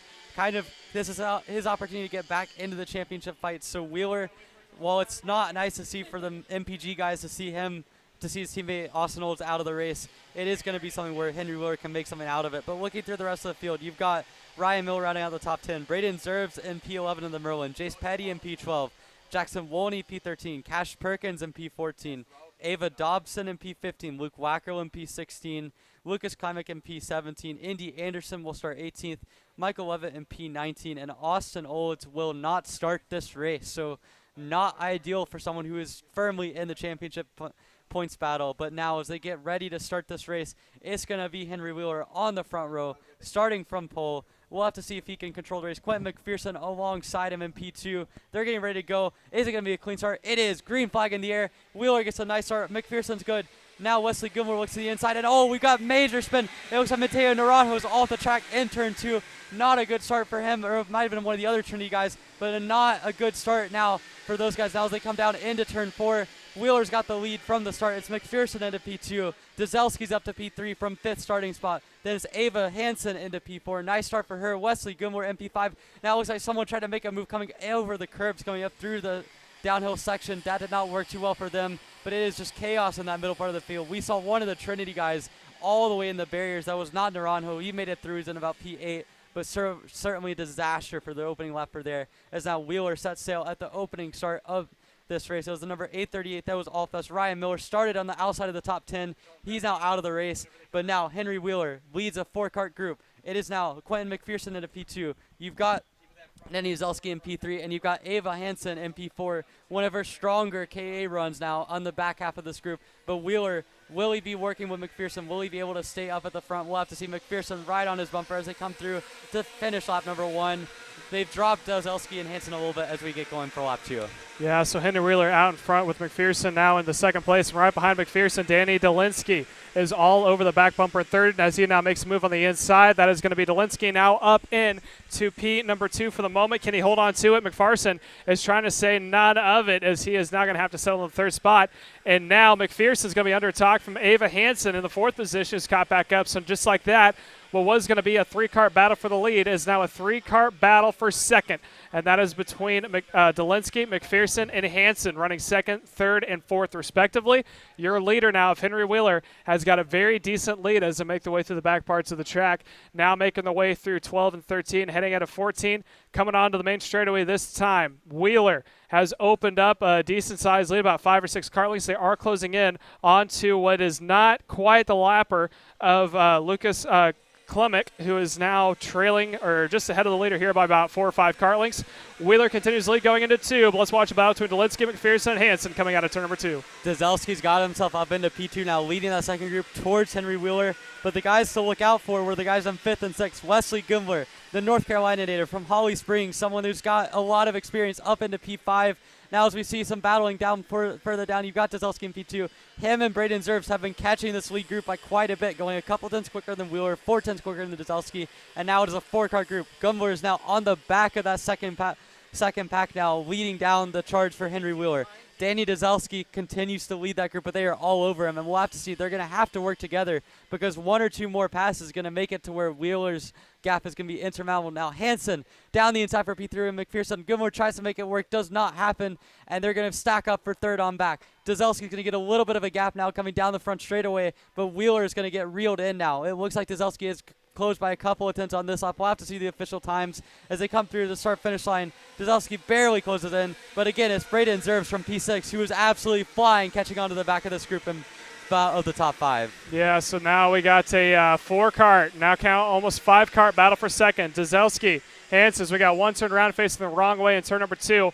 After Hansen for P3, it's McPherson followed by Wesley Gundler running in that 5th position. So 5 carts battling for the second spot. I say that, but Gundler got a little wide there on the entry of turn number 6. So now it's a 4-cart battle for the second position. Dolinsky leads that pack, making the way now into turn number 11, making the way up the hill. You can see the gap there from Wheeler on back as they make their way into the back parts of the track of 12, 13, and 14 respectively as they continue to go nose to tail. Let's see if anyone's going to try to stick their nose out of line.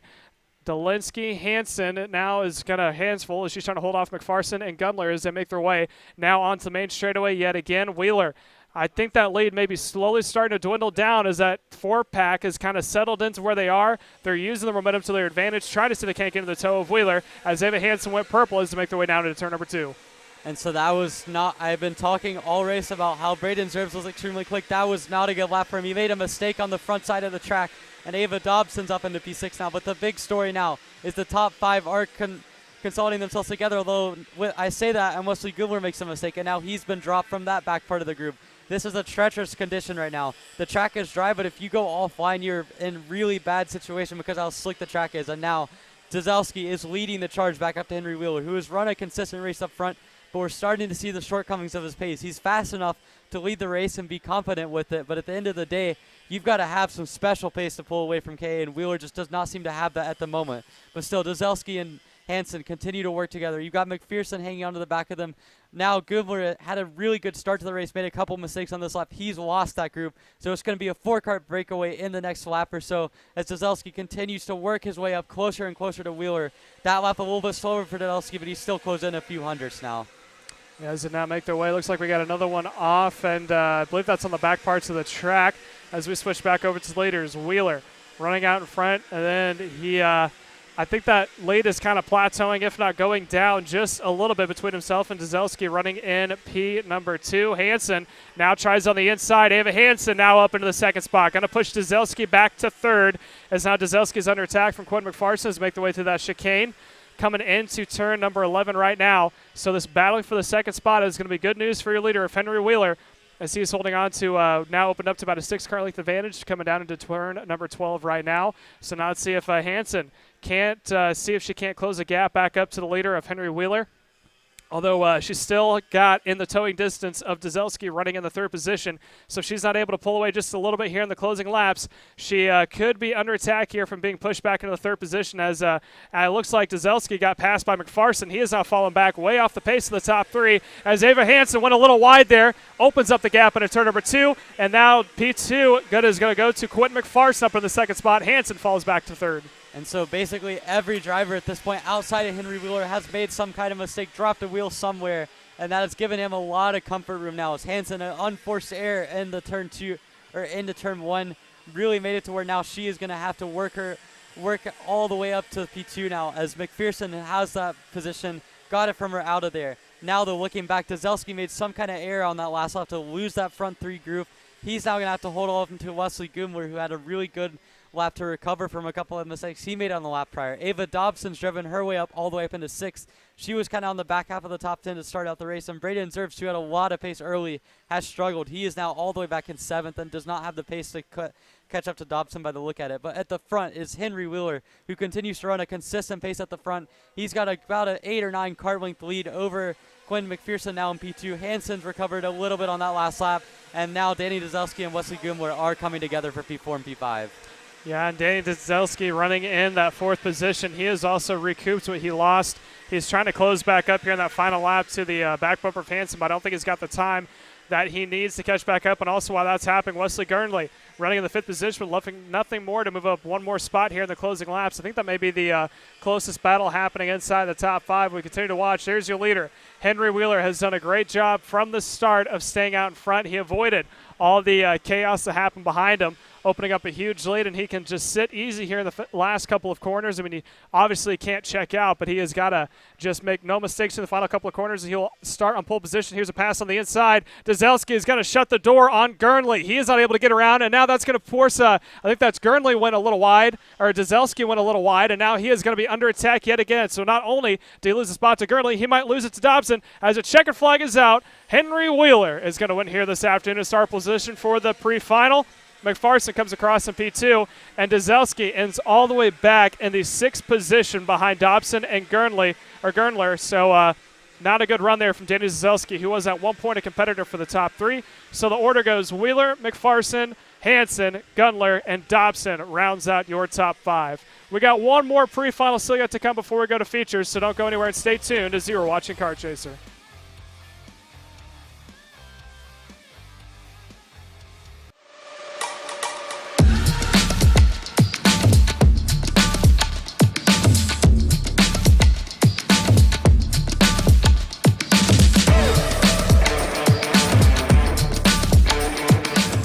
I'm Billy Vincent, owner of MPG Motorsports.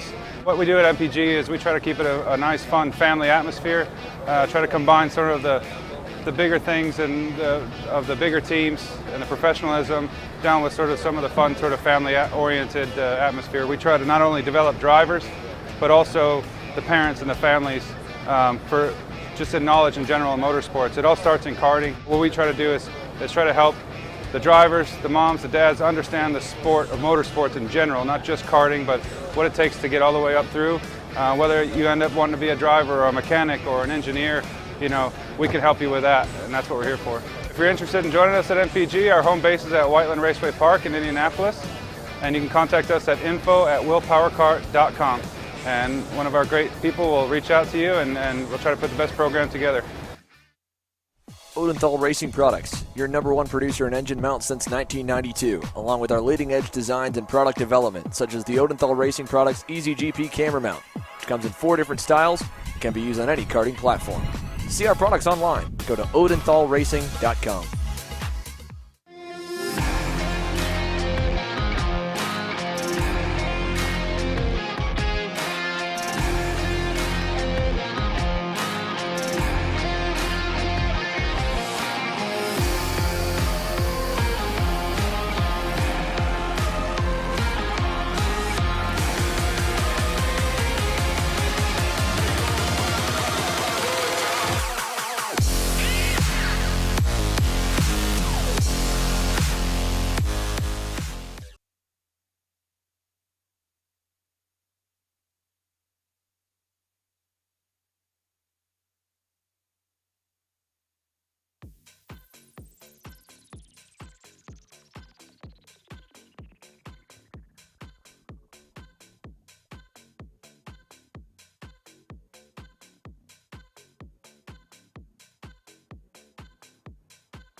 And welcome back here to MCC for round 66. Round number 3 is we're about to get going with our final pre-final event of the afternoon. This is your KA100 Masters class. As they're about to get going here, again, we do not the biggest field of the series, but it is probably going to be one of the most stacked, as a bunch of drivers here have a whole lot of experience to their name as they're about to make their way around for their 8-lap pre-final event as they make their way down to the line. Let's see if we can get them all sorted out here shortly, as I'm trying to pull up my own timing system to make sure that I can call this entire race perfectly as they make their way down to the line. Green flag is out. It's going to be Andy Kutchner, who is going to get a good lead there over Roman Pendas, running in that Merlin cart in P number 2 as they make their way down into turn number 1. And it looks like Pendas is going to be under attack here from Christian Vermeer as they now make their way out of turn number 3, heading into 4. It's already they're going to go down to single file. And I think this may be pretty straightforward from here on out as Andy Kutchner running out in front. He is coming all the way from New Albany, Ohio, so a little bit close to home for him as he is running in that Renault Red Speed, leading the way. So it's going to go a Red Speed out in front, a Merlin in P2, a Techno in P3, Tony Kart P4, Tony Kart P5. So a good diversity here of chassis manufacturers that are being represented in this KA100 Master class as they make their way into the back parts of the track. So that's Andy Kutchner, Roman Pendas, Christian Vermeer is 1, 2, 3, and just behind him, Randy Klemick running in the 4th spot as they make their way down towards the start-finish straight. As the lap number 1's about to be in the books, looks like Roman Pendas slowly edging up. I say that one a little wide there on exit as the leaders make their way through. Andy Kutchner leads into turn number 1. Yeah, good start so far for Andy Kutchner, who kind of got a little bit of a surprising pull in the wet conditions. Was not anywhere until the last lap of that one. Roman Pendas put himself into P2. He has now gotten a good start. He's only a couple car lengths back, so can do some work with that. We saw up in Dousman, he was the only guy outside of Lucio Martin and Danny Corcoran to have the pace to be able to potentially match them. And he only did it for a few laps, but he's got some pace in that Merlin, and you can see it. He's at times in the lap, he looks really good, but Kutcher's just been able to stretch that lead out over the course of this first part of the track. But the second part of the lap, last lap, was where we saw Pendas be able to close up. We'll have to see if that's the case. Christian Vermeer has stayed somewhat in tuck in 30. Looks to lack a little bit of the pace of what we need to see for him to be able to be all the way up at the front, but still someone that you can't exactly count out. He's only a few car lengths back from Pendas. As Pendas starts to make a little bit closer, get a little bit closer to Andy Kutchner. This lap has been rough for Pendas over the course, but he's kind of gained a little bit back over the last couple corners. But still, it's Andy Kutchner up at the front. He's got a comfortable gap as now Pendas and Vermeer come through for P2 and P3. Yeah, so they make their way through turn number 1. Last time by, Andy Kutchner went purple, so he is now the fastest car on track officially. Roman Pendas, like you said, in P2. And Christian Vermeer is running in the 3rd spot right now, trying to see if he can't reel in Pendas. Randy Klemick is also up in that mix as well, running in the 4th position, as it looks like Vermeer went a little wide there on the exit of turn 4, making the way now the leaders go through turn number 7. Look back there from Andy Kutchner. You can see just how strong of a lead he has over that Merlin cart of Roman Pendas as they now make their way down into 10 and 11, making the way up the hill and the run to the new parts of the track of turns 12, 13, 14, and 15. As your leader, Andy Kutchner, leads the way. Right there is a good shot of Roman Pendas running in P2. He is trying to stay as consistent as possible and hope that Andy Kutchner makes just a little bit of a mistake, enough to close the gap back up to get into that towing distance. Through the final couple of corners, coming down to the main straight yet again. It's going to be 5 laps to go at the line. Point goes to Andy Kutchner. Andy Kutchner now continues to just set consistent purple laps. This time only a few thousandths quicker than what Roman Pendas was able to do from P2. But still, as we follow in on Pendas, another guy that, again, has a lot of experience, a lot of expertise behind that Merlin from Cottage Grove, Wisconsin, on the LM30 Merlin cart, the one for the bigger drivers, the guys that can weight their cart around quite a bit. Again, KA Masters, a class that we've seen a little bit of static movement this season, not a whole lot of on-track battling, but certainly still a lot of pace being thrown down here. The shows also the track being improved. I mean, in the KA Junior, which is usually up to about a second and a half quicker, the fastest time was a 101.1. In this pre-final, we're seeing 101.7s being put down by Pendas and Kutcher. You could have to imagine by the time we get to KA Senior, the track could be upwards of a second quicker than what we maybe saw in the KA Junior ranks. But as we get back to that on-track action, it's continuing to be Kutcher up at the front. He's just been able to maintain that gap to Pendas. It doesn't look like he's stretching out too quickly, outside of the mistakes that Pendas have made. But really the first on-track battle we're seeing is Vermeer and Klimek, who are kind of consolidated together. Klimek was 3/10 quicker back on Vermeer as we come to 4 to go. Yeah, so 4 laps to go right now. It's going to be 3 to go next time by as we watch, there's Vermeer running in the third position, and he right now is being trailed by Randy Klamick running in P number 5. And it looks like Randy is starting to close up just a little bit to Christian as they make their way into turn number 7. It looks like Vermeer runs just a little wide on the exit of turn 4, just cost him a little bit, maybe a tenth or two in that corner, but it's going to count even longer. They get towards the end of that long straightaway. But through the chicane, it looks like Vermeer just looks to be a little bit quicker than Klimick. So I think Randy Klimick's bread and butter right now is from turns 2 all the way down into turn number 7. So he's definitely using that to his advantage as, again, the last couple laps, you can see the gap just closing up a little bit here and there. He is almost in the towing distance of the third placement of Christian Vermeer. They're trying to get that last podium spot as leaders make their way across the line. As this time by, it's going to be 3 to go. 2 to go next time by. Roman Padas, last time by, he went purple. He is now the fastest car on track as we continue to watch Vermeer hold off Randy Klimick. Yeah, don't look down, but Roman Padas is slowly starting to catch up. I don't know if he has the time to be able to catch up to any Kutscher, but he's certainly continue to run pace that is comparable, if not slightly quicker. Only about 9/10 of a second back. He looks to have closed even more on this past lap as he continues to go a little bit closer. But now as they come to the backside of the track, you see a little bit of an air coming out of turn 7 for Padas. Lost him a little bit more time. It still looks to be about 7 or 8 kart lengths, and at the moment, that's going to be too much to overcome unless Kutscher makes a mistake or unless Padas put on some serious pace that we haven't seen so far in this entire race. But those two continue to get a little bit closer now. Padas really running a tight line through turn 13 and 14, trying to get all of the track used as little as possible and try to wrap it around to get a good run onto the front straightaway. We see now he comes down to 2 to go. It's now Padas trying to get everything he can out of the cart. Cannot match the pace of Kutscher on that last lap. He goes a tenth slower, and it looks like Kutscher's got it under control. Yeah, so I think this may be all but wrapped up for later of Andy Kutchner since he went purple that last lap. He just has to hold off for about 1.5 more laps in order for him to start on pole position. But Roman Padas, if he is able to figure out maybe 1 or 2 more things between now and the feature, he'll be in a good starting spot on the outside of row number 1 to possibly catch back up to your leader of Andy Kutchner when it comes time for the feature. As they continue to trail, going through that quick little left-right chicane, heading down towards turn 11 up the hill. It's going to be one more time by for your leader of Andy Kutchner, who is making his way into the back parts of the track. There's the gap between himself and Roman Padas. Unless there's a huge mistake from your leader, I think it's going to be Andy all the way here for the win this afternoon for the pre-final, as they now make their way out at the final corner, coming onto the main straightaway. One more lap to go for Andy Kutcher. Andy Kutcher, almost like a practice session out here, just able to run consistent laps, slowly getting faster.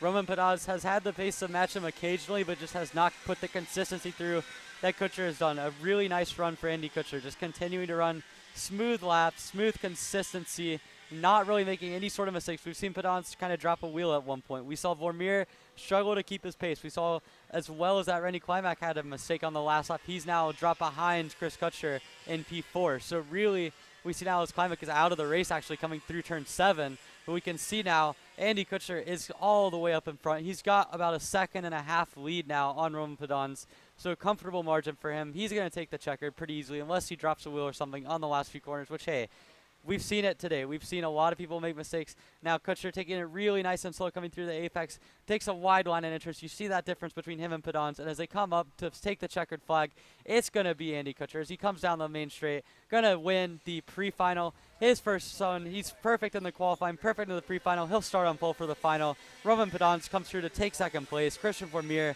into P3. A little bit disappointing for him on the techno. He'll have to find some pace. And Chris Kutcher and Randy Klimak will round out your field.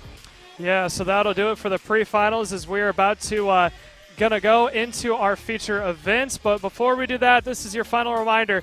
If you guys are not premium members that are subscribed, we want to thank you guys for tuning in here today. If you have not and you would like to, you can sign up and be a premium member. It takes only about 5 minutes. You can do that on YouTube. It's going to be about $9.99 a month if you're doing it through an Android. For an iPhone, they do upcharge, or any Apple product for that matter, they do upcharge about $2 extra. Again, we don't see that money. That goes straight to Apple. If you have not yet, we'd highly recommend that you guys join a YouTube premium subscription. You can see all the feature events, not only from this event in Route 66, but also the ones in TSRS, Stars, SCUSA, and USPKS that are here to come in the latter half of the season. So we're going to send it away here for our non-premium member subscriptions, and we're going to go premium live here for feature events still to come from MCC Route 66 Saturday, round number 3 here on Kart Chaser.